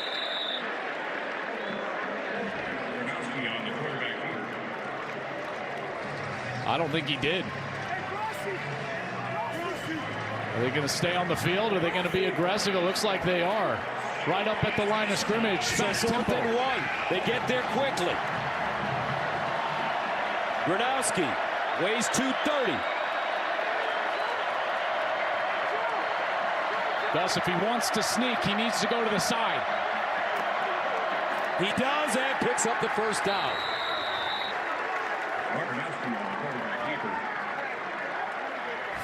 You know, as a quarterback, you don't want to just go straight into this group of players right there. And so what you want to do is just angle yourself ever so slightly over the side. You see how he finds that soft spot in the defensive line and inches his way over that 1st down marker. How often do you practice something like that? Hey, man, let me tell you this. As a quarterback, if a coach said, we want you to practice quarterback sneak, I would say, are you crazy? So never. That's right. 10th play of the drive coming up. That started at their own 5. Williams. And the X-Man dives forward, picks up 4. This offensive line starting to win up there, aren't they? Small bits at a time, but they are winning up front. Bo Stevens, Logan Jones, the center. Bo Stevens, the left guard, and Jennings Dunker, who's a character, the right tackle, all returning starters. And they say Dunker has a chance to be a heck of a pro. 5 straight runs for the Hawkeyes. 2nd and 6 at the 33. Another run, 6 straight. X. And he picks up 4.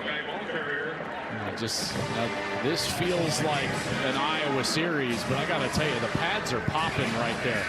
Big tackle forces the 3rd down. They just went for it on 4th. You wonder if they've got 2 plays again right here. Coach Meyer just talked about these successful offensive drives at halftime where you got to punch it in. Not quite to the red zone, but this feels like one of those opportunities on a successful offensive drive. 3rd down and 2 at the 29. Gronowski rolls. He takes it himself. Another 1st down. And look at the confidence of this Iowa team now. It's growing every snap. He probably could have thrown that to Patterson, but he thought, no, I'm just going to take it myself, move the chains. It's an experienced young man right there. Played a lot of football, Gronowski. Matt Campbell knows it. Kirk Ferentz went out, sought out Gronowski and said, that's the type of guy I want on my team. He's won 49 games before getting here, and now he's won 50. South Dakota State was his only scholarship offer. Out of Illinois. Had offers to walk on at Michigan State, Wisconsin, and Stanford. Jazz Patterson back on the field. And he'll run it right. Picks up 3. I'll tell you what, this Iowa State defense, you know, they're just kind of sitting in the same structure. So let's talk defense for a second. How do you stop this? What can John Haycock do defensively with Iowa State? I would lean on matchups. I think that the secondary for Iowa State is better than the receiver corps for Iowa. So let them play man-to-man and then start pressuring, start blitzing safeties and linebackers, and you got to do something to disrupt the timing of that offensive line. 8 straight runs for the Hawkeyes. Patterson remains in the game. He's the pistol. They give it to him. Gets through the hole. Power running for the Hawkeyes. Now this is the difference between the Big 12 and the Big 10. The Big 10, they'll line up, smack you around, 3 yards in a cloud of dust. Usually in the Big 12, they like to throw it vertically. Tempo, which style will succeed this afternoon in the Cy-Hawk game. Biggest game in the land here in the great state of Iowa. 3rd down and 3 at the 19. Gronowski tries to follow his block. Ebel with the tackle, a gain of 1. Oh, man, I'm telling you, I know Kirk Ferentz. I was about to say, like, this feels like a go for it, but I'm like, I know that man over there. You know what? I love that about him. I know. No analytics. No, we're going to take the points. That's exactly right. That's it.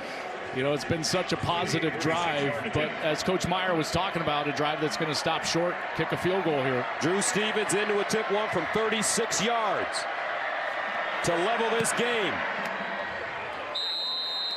Drew Stevens with the equalizer. 13-13. 4:28 to go.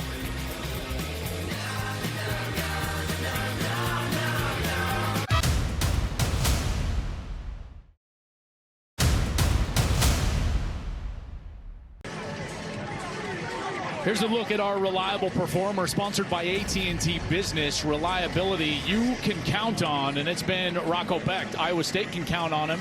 9 of 15 for 61 yards and a touchdown. Certainly a guy that they believe in close games in the second half and more in particular in the fourth quarter, and he's going to have to be good the rest of this one. And I will say, Gus, to clean this up, that was a fair catch signal on the kickoff, but the ball hit the ground, which means it's dead at the place that Iowa State possesses the ball, which is the 3-yard line. A massive mistake for the Cyclones, which sets them up with this field position to start this drive. First down and 10 from the 3. Abu Sama in the game at running back. Beck, hand in his face, throws a strike. Sowell. And Chase Sowell, the junior from Humboldt, Texas. And he'll gain 9 on the play. They were really excited about him coming out of the transfer portal, and he's finally getting healthier. He really didn't pose much of a factor in the first 2 games. They felt like they could get him involved here today, and there's a catch there. Played at Colorado and East Carolina. First down at the 13.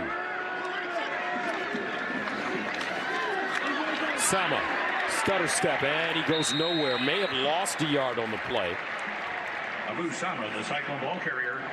Shire with the tackle. Ever since the first quarter, don't you get the sense that Iowa is just winning the line of scrimmage? Yes. Now on both sides. Their defensive line has been able to win. The linebackers are flying around. Physical. They're being very physical up front, and it's made life really hard on Rocco Becht in this offense. Second down and 10 at the 13-yard line.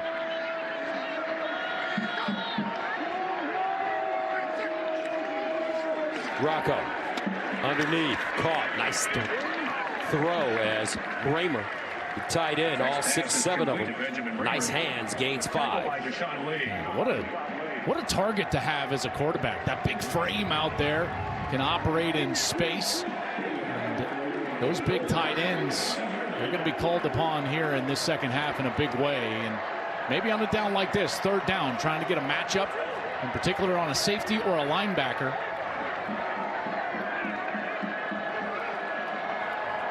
Third down and 5 at the 18. Iowa defense has been stingy. Beck, sidearm throw. Woo! Caught. First down. He put some hot sauce on that one. Xavier Townsend with the grab. 6-yard gain on 3rd and 5. First down. Cyclones. That ball was thrown absolutely perfectly. Watch his back. You're going to get this fast route into the flat. And he's got just a small area to deliver this as the defender is closing down on it. That was Intringer who's closing down at the safety number 4. And he's able to fit it in there for a first down. First down at the 24. Back to the handoff, Sama. Nice spin, leg drive. 210 pounds at 5 feet 11. And he'll gain 9. Watch out for a shot coming up. You can feel it. You can feel it. And the reason is because last year Iowa State didn't do much offensively until they were able to press the ball down the field. Earlier today, Estringer got that fade along the left sideline. That's really one of the only things they've been able to do offensively other than capitalize on the interception when they got the ball in the red zone. So watch out for these receivers taking off deep. Second down and 1 at the 33. Townsend in motion. They swing it to him, and just timing off on that one. Got to be careful that wasn't backwards. If that was backwards, they would lose that yardage. I think they're ruling it incomplete here, that it was a forward pass. Phil Parker, the defensive coordinator for Iowa, is out on the field trying to argue with the official, along with Kirk Ferentz, about whether this was a backwards or forward pass. Boy, that is a really tough look. It looked backwards to me. It looked backwards, which would have posed a loss of yardage. Third down and 1 of the 33. First down. Good push. Sama gains 4. Neal, Barrett, Boniface, Black, Miller. The big guys up front for Iowa State. A minute left in the third. This one's starting to get fun, folks. A lot on the line. 8th play of the drive. First down at the 37. Beck, slant, caught. Woo! Put the biscuit in the basket. Overby ran a nice route. Wampa decked him. He'll have to leave the game after the 9-yard pickup. I mean, he got thumped by Wampa here. He's going down. He's a runner at that point. Wampa goes in shoulder first. That's legal. He doesn't get defenseless protection because he had caught the ball and turned into a runner. So therefore, it would have just had to be crown a helmet. Crowd wanted a targeting, but that wasn't targeting. No catches last week for Overby. 2nd and 1 at the 46. Handoff, Sama. First down, spinning, and he'll be dropped inside Iowa territory. A gain of 6. That takes us to the end of the 3rd quarter. Just like we like it. 13 up. Iowa.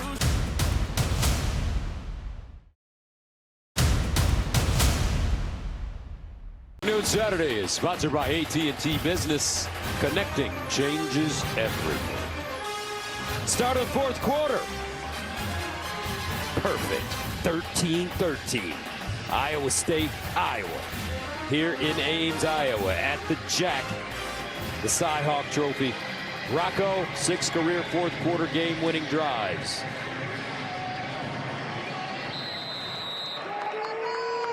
There's Anthony. Mom and Dad looking on.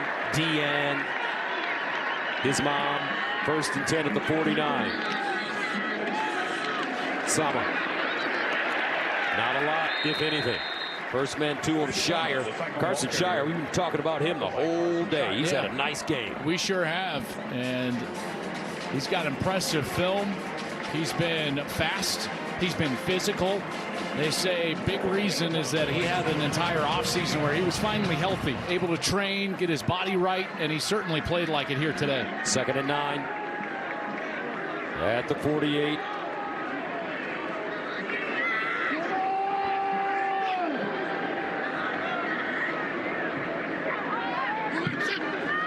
Rocco sprints out, throws on the move. Nice throw, kept it low. Eskelson with the catch, gain of 4. Now he's a man that can really get vertical on you if they decided to go to him again. Great deep catch against Kansas State in their opener against Kansas State and Ireland. And then earlier today, along the left sideline, had a beautiful deep ball. And if they want to go down the field, he's certainly one of the guys that could get that target. 3rd down and 5 at the 44.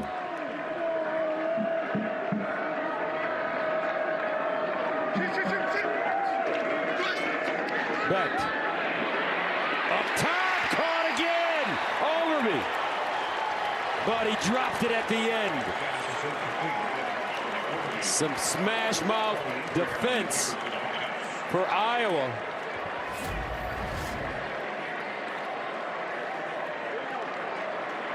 Ball's just loose in his hands, and after the contact from Intringer, it pops loose. That was thrown perfectly by Becton. That's why you see the emotion right there from Overby. He knows that it was right on the money, and he can't haul it in.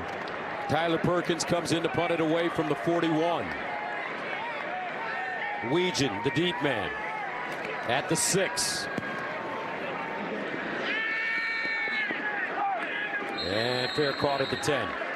31-yard punt coming up. The Iowa offense back on the field.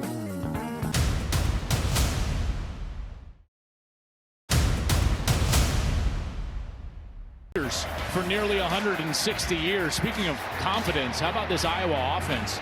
Back-to-back 16-play drives. 1685. They're able to punch it in the end zone. 1677.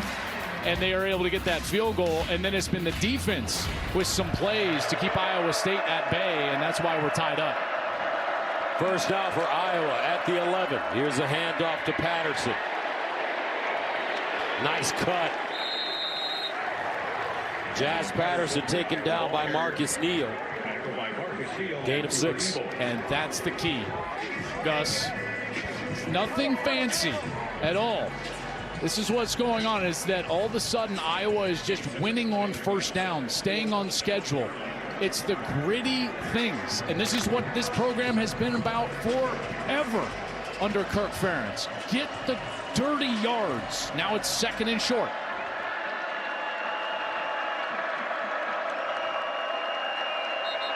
Gronowski and False start. Offense number 48. 5-yard penalty. Second down. Ortworth, the tight end, called for the false start. Now, this is where they then struggle. I mean, it's a razor's edge with Iowa. If you can get them behind schedule, you know, 2nd and long like they have now, or 3rd and long, they have a very hard time converting. But when they're in rhythm, they get 2nd and 4. They get 3rd and 2. Then they can convert, sustain those long drives. 2nd and 9 at the 12.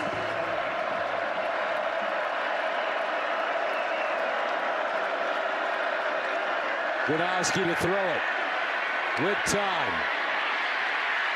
Gets a block. Makes a move. Breaks a tackle. And makes chicken salad. On the quarterback keeper. Gains 7. Tell you, how about that as a gritty run and a tough run from Gronowski. You can see he's getting up just a little slow, and Ginger heading back to the huddle, but he did exactly what I said they needed to do, was to get into a manageable 3rd down. Now they can go back to the run game if they want, or get him on the edge in a run pass option and his ability to throw the football. Iowa has now run the ball 12 straight plays. 3rd down and 2 at the 19.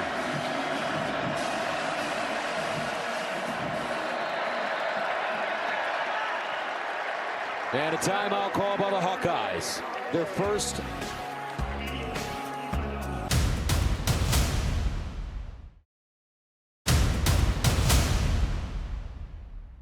Yard line for Iowa. Big play here. 11:29 to play in the 4th quarter.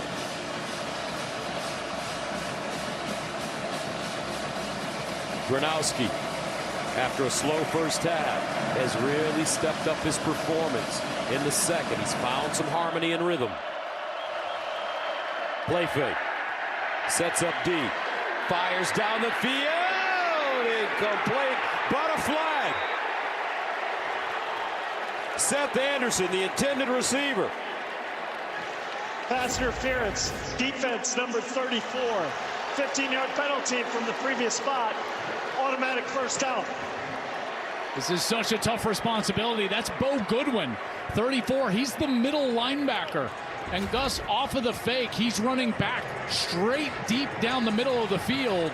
And then he gets in the way of the wide receiver, and that contact prevents him from going for the catch. And another big penalty. Remember, it was a penalty that set up Iowa 1st and goal inside the 5 to score a touchdown. And we'll see if Iowa can somehow get a score out of this mistake from the Cyclones. So they go from the 19 to the 34-yard line. 1st down. Patterson knifing through, picks up 5, gets to the 40. Let's check in with Jenny Tabb. Well, Gus, Coach Ferentz has been calmly walking up and down Iowa's sideline, motioning with his hands, saying over and over again, just relax, just play football, specifically telling Mark Gronowski, we're going to take it here and go. And by the way, Gronowski told me earlier this week, I came to Iowa to play for Coach Ferentz, to play in moments and rivalries like this. It has been a different offense in the 2nd half from Iowa, Gus. All right, 2nd and 5 at the 39. Patterson straight ahead, 1st down, Hawkeyes and more. Elijah Carnell with the tackle, but Rauch and Bo Stevens really sprung him. Logan Jones as well on that left side. Yeah, and even the tight end, I'll give Hayden Large, 88. Nice block on that side as well. And again, just an easy 1st down, running the football, methodically back in the huddle. Again, very Kirk Ferentz-esque style of game, hasn't it been? Yes, sir. 1st down to the 48.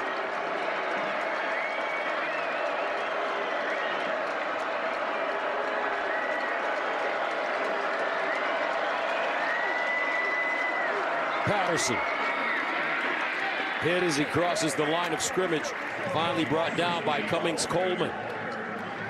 Kaijan Cummings Coleman, freshman from Minneapolis.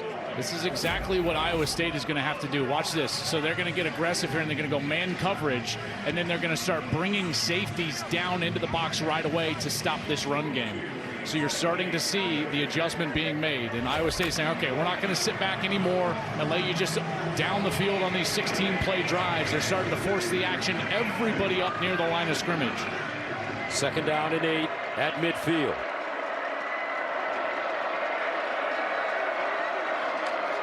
Gronowski runs, and not a lot. Dominique Orange, big fella. Been mentioning his name all game long from Kansas City. We talked about barbecue in our meeting, folks. Kansas City has the best barbecue in the world, by the way. And our favorite place is called LC's. There's a bunch of them. In fact, when we mentioned barbecue to Big Citrus, he just looked at us and he goes, elite. Just like him. Barbecue is elite. It's elite. He would know. 3rd and 7 at the 49.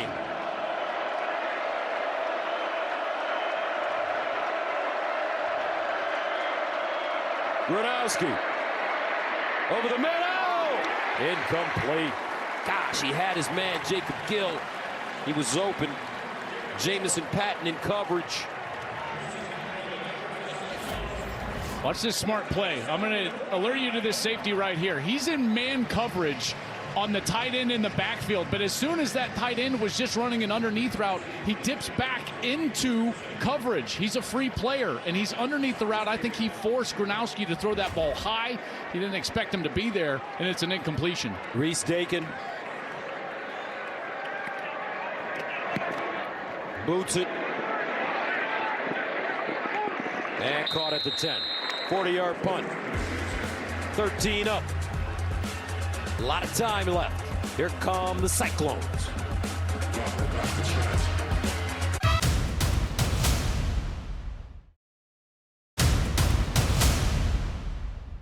Sponsored by Pacific Life, building confident futures for nearly 160 years. The NFL regular season kicks off on Fox tomorrow as the Giants take on reigning offensive rookie of the year Jaden Daniels and the Commanders, or the Niners take on the Seahawks or other regional action. NFL is back tomorrow on Fox. Russell Wilson now part of Big Blue, the G-Men. He's bounced around since leaving Seattle, going to Denver and Pittsburgh last year, and now in New York. 1st down and 10 at the 10-yard line. This usually means it's Rocco time. 100%. This is where this program wants to be. They're constantly in one-score games. They feel like they have the advantage because of their quarterback in these fourth quarters, with him having the ball in his hands. Drops it off on 1st down. That's a gain of 5 for Carson Hansen.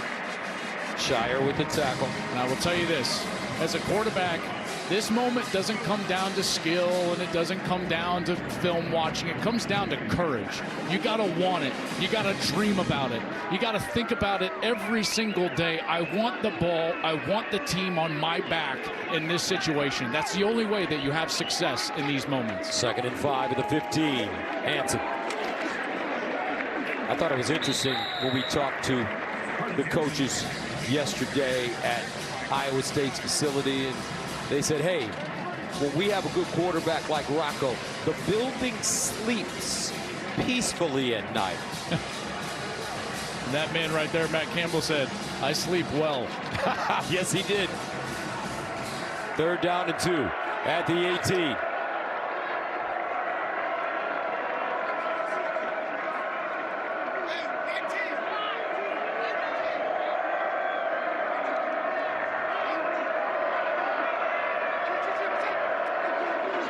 He'll run it. Gets outside, turns it up, slides down, and picks up the 1st. What Taylor Mauser can do, the offensive coordinator, is he can put a lot on his quarterback because they trust him so much. So they'll be changing the play this 4th quarter, trying to get Iowa into the correct look. There's Taylor Mauser. He's been with Matt Campbell all the way back since Toledo. He's only in his early 30s, an offensive coordinator here for the last couple of years, but been with Matt Campbell since he was just a GA over 10 years ago. Is that what kind of relationship? I think they're going to review just where he slid, but go ahead, Gus. Well, Coach said, we asked Coach what kind of relationship he had with Coach Campbell. And he said, look at it this way. When I was a GA and I was dating my then girlfriend, he would give me his debit card and let me use it. That's trust. That is trust. Hey, Gus, can I use your debit card? Heck no. Are you crazy? Sarah's not getting my...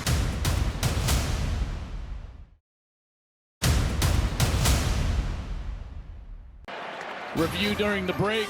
Rocco Beck did get that 20-yard line. It is a first down for Iowa State. And just to finish the Mauser story, he said that when he came to Iowa State, he was dating the same girl.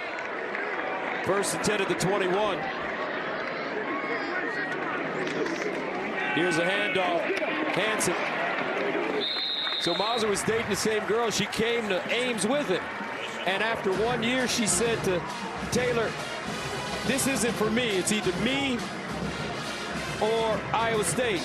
And Taylor said, I'm going with my bro. See you later.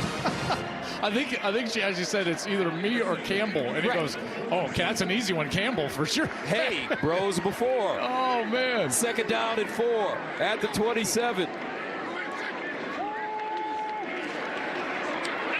Beck down the field. Incomplete. Oh, crowd's not going to like that. They got away with a bit of a hold there. Deshaun Lee, number 8, is in coverage. Beck is waiting for a flag, and it's not going to come out. Deshaun Lee, the junior from Bellevue, Michigan. He was in coverage and got away with a bit of a grab. Here he's going to be working against Eskelson, number 9. And watch right here. He kind of wraps away and lift that backhand. He just tugs the jersey to pull himself even, and that's why Beck wanted the flag right there. See, he's pointing, and it never came out. Third down and 4 at the 27. Rocco Beck, empty backfield. That one, 10, caught! What a grab! Gabe Burkle plucked it out of the air. Xavier Townsend tipped it. Gain of 17. I tell you, the concentration from Burkle right here is insane. This ball goes up, and then he's got to go back over his head, and then through the contact of the safety, Cohen Intringer, who hits him as he's grabbing that ball out of the air, and he's able to hold on for a first down. Remember, Kyle Conradi hit a 63-yard field goal against South Dakota. 1-yard gain on this play. That plays into everything. The aggressiveness of the play caller. Taylor Mauser, the offensive coordinator, Matt Campbell, his decisions about fourth downs. You really only need about 10 yards right now to feel like you are in field goal range for that man on the sideline getting loose. Conradi. And the clock keeps moving. 4:37 and counting. 2nd and 9 at the 45. Beck puts it on the money. So well. Gain 7. Deshaun Lee with the tackle. Have you noticed this entire drive? We've been taking these shots of Rocco Beck. Look at the calm on his face, Gus. That's why everyone sleeps well at night. This is why his teammates say all we have to do is be close late, because this guy is at his best in the late moments. It's not that he has to make great plays all the time. It's that he's in control of himself and of the moment. 5-1 record in one-score games last season. 3rd down and 2 at the 48. Iowa needs a stop right here. Beck. Jump pass. Caught. And a first down. Gabe Burkle. A 10-yard gain. Sammy Baugh would be proud. This is just such a great look from Beck. Watch, there's Burkle right here. So he's going to just creep up towards the line of scrimmage, and then just a little jump. A very similar type of delay to the tight end against Kansas State late on a big drive that was able to cap that win. And there, another big catch from Burkle. First down and 10 at the 38. Burkle is an Iowa kid, Gus. His coach has said he eats nails. He's tough. He's thought about this rivalry the entire offseason. He's making huge plays right now. Beck hands it off. Hansen breaks one. and crosses the line of scrimmage. Harrell gobbles him up after a 1-yard pickup. So at this point, even though I know it seems like a deep field goal and it would be over 50 yards, but you feel like you've got points in your pocket. In a tie ball game now, coming down 240 and running, you cannot take a sack if you're Rocco Becht. You want to call it a little bit safe if you're Taylor Mauser. And if you're going to make a throw, you got to make sure that there's not a risky area that you're putting this ball into traffic. 11th play of the drive that started at the 10. Option, Hansen, spinning, nothing. Well defended. Merriweather cleans it up. And that should take us to the 2-minute timeout. 2 minutes to go in regulation. 13-13. Iowa State driving.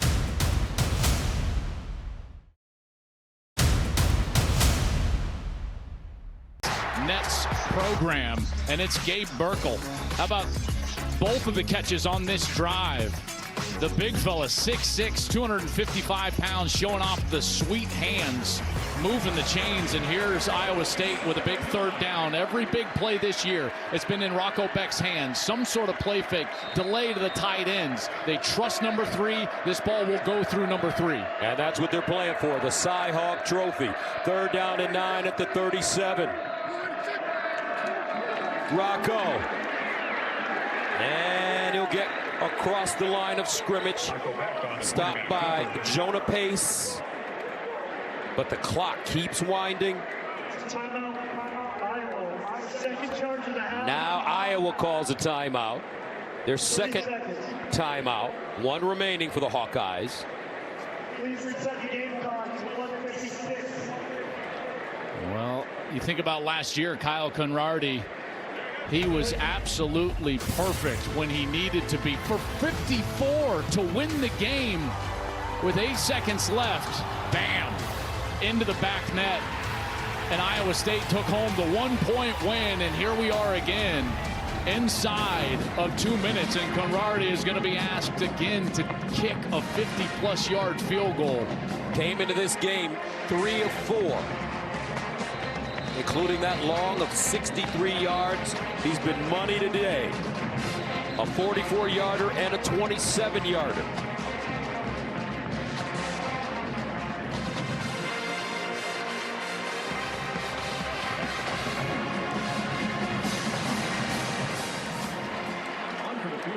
Fourth down and 7. This one will be from 54 yards out. Conradi.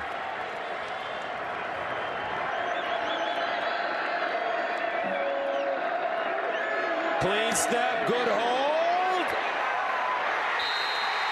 Good! The money man, Kyle Conradi. And Iowa State takes a 16-13 lead. With 1:52 to go.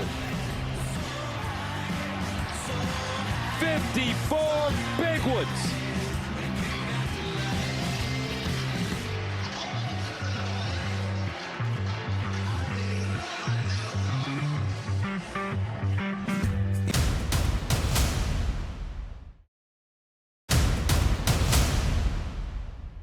.152 to go. Look at them, folks. They are rocking it here. I like that. Boom, boom, boom, boom, boom. Kyle Conradi, 13-play drive, 55 yards for Iowa State. Conradi trying to give Matt Campbell his first win over Iowa at the Jack.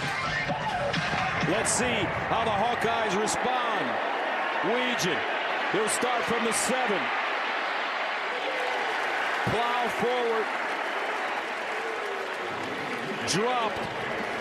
So here come the Hawkeyes on offense. What do you do here, Joel Klatt? Well, the tough part for them is all of their scoring drives early outside of 1. They had a 5-play, 20-yard drive that settled in a field goal. Everything else has been 16 plays, lengthy. You know, this is not what they do. This is not where they're comfortable. So they've got to rely on a guy that has never been here before. Mark Gronowski wins 2 national championships at the FCS level at the South Dakota State with the Jackrabbits, and now it's going to be an empty backfield, no one back there with him, and on number 11 to deliver these short, quick routes, in particular on the outside. First down and 10 at the 24. Gronowski underneath, caught. Vanami with the grab, a gain of 6. You can only do that so many times because of all the time that you waste if you don't get a first down or don't go out of bounds. One timeout left for Iowa. Gronowski in trouble and goes down. McDonough. Timeout Hawkeyes. Boy, this pass rush was nowhere to be found the entire day. And it shows up at the right time for the Cyclones.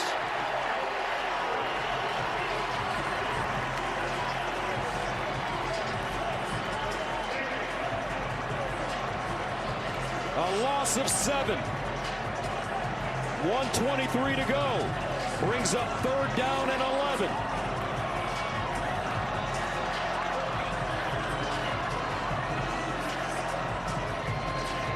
Get it, get it, get it.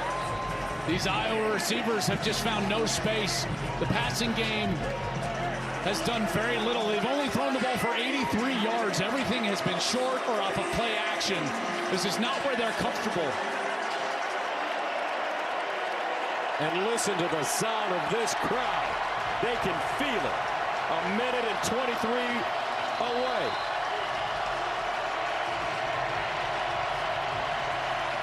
Over 61,000. Second largest stadium in the Big 12. 3rd and 11. At the 23. Gronowski. Again, he's sacked. McDonough back to back. A loss of 5.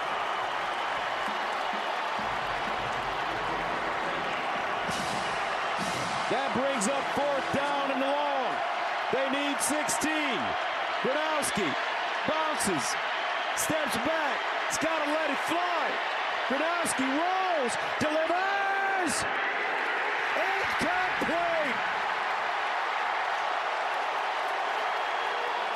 Lars, the intended receiver, and Iowa turns it over on down.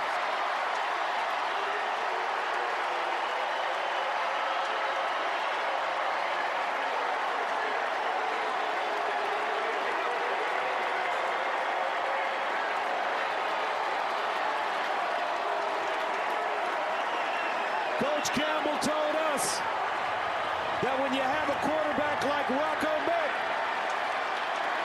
the building sleeps peacefully at night.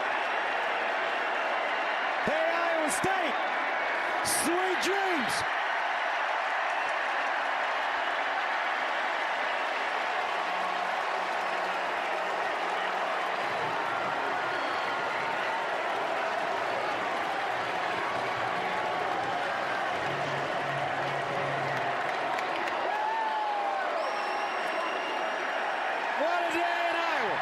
What a game.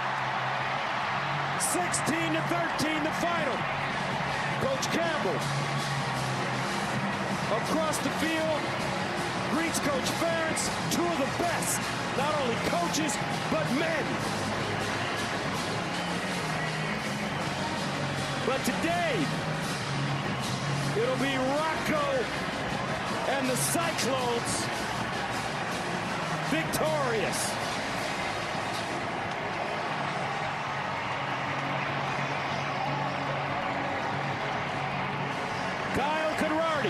A 54-yard game winner, and the Cy Hawk Trophy will stay in Ames.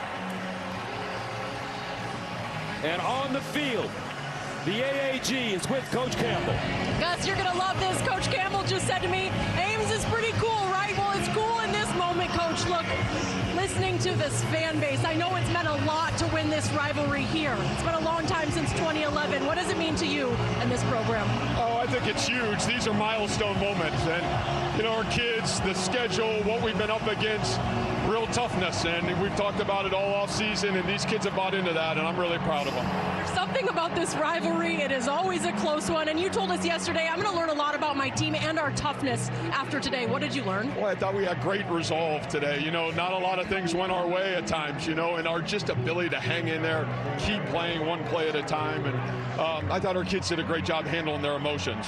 Last question, Conradi, getting it done. What can you tell me about that guy from Iowa, too? Oh, man, he's really special. You know, he continues to do great things. What he's about, what he stands for, how he practices, all those things are what's right. So we're really proud of him.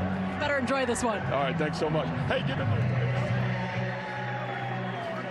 There it is, the Cy-Hawk Trophy. Let's go back downstairs to Jenny.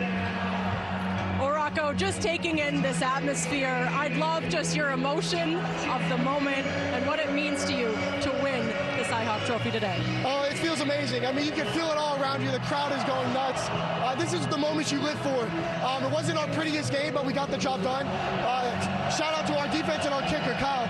So I appreciate all those guys, and we'll be better next week. Everyone has been raving about your leadership and the way you kind of like when it gets close in these games. What can you tell me about your performance and how pleased you were with what you did today? Yeah, I think it's just the main thing was the ball. I didn't think I put the ball in harm's way, and that's the biggest thing on my mind that I'm trying to do to help this team. So no matter my stats, no matter anything, the ball is the biggest thing for me. All right, Rocco, go take this in. Awesome. Thank you so much. Rocco back. Joel Klatt, your final thoughts. I tell you, you said it all, buddy. Ames, sweet dreams tonight. Rocco was amazing. Great special teams. Matt Campbell continues to build something very special here at Iowa State. The final score here at Ames. Iowa State 16. Iowa 13. Coming up next on Fox after this short break. Delaware and Colorado. Virginia Tech. Mike Pereira. Joel Klatt. This is Gus Johnson. So long.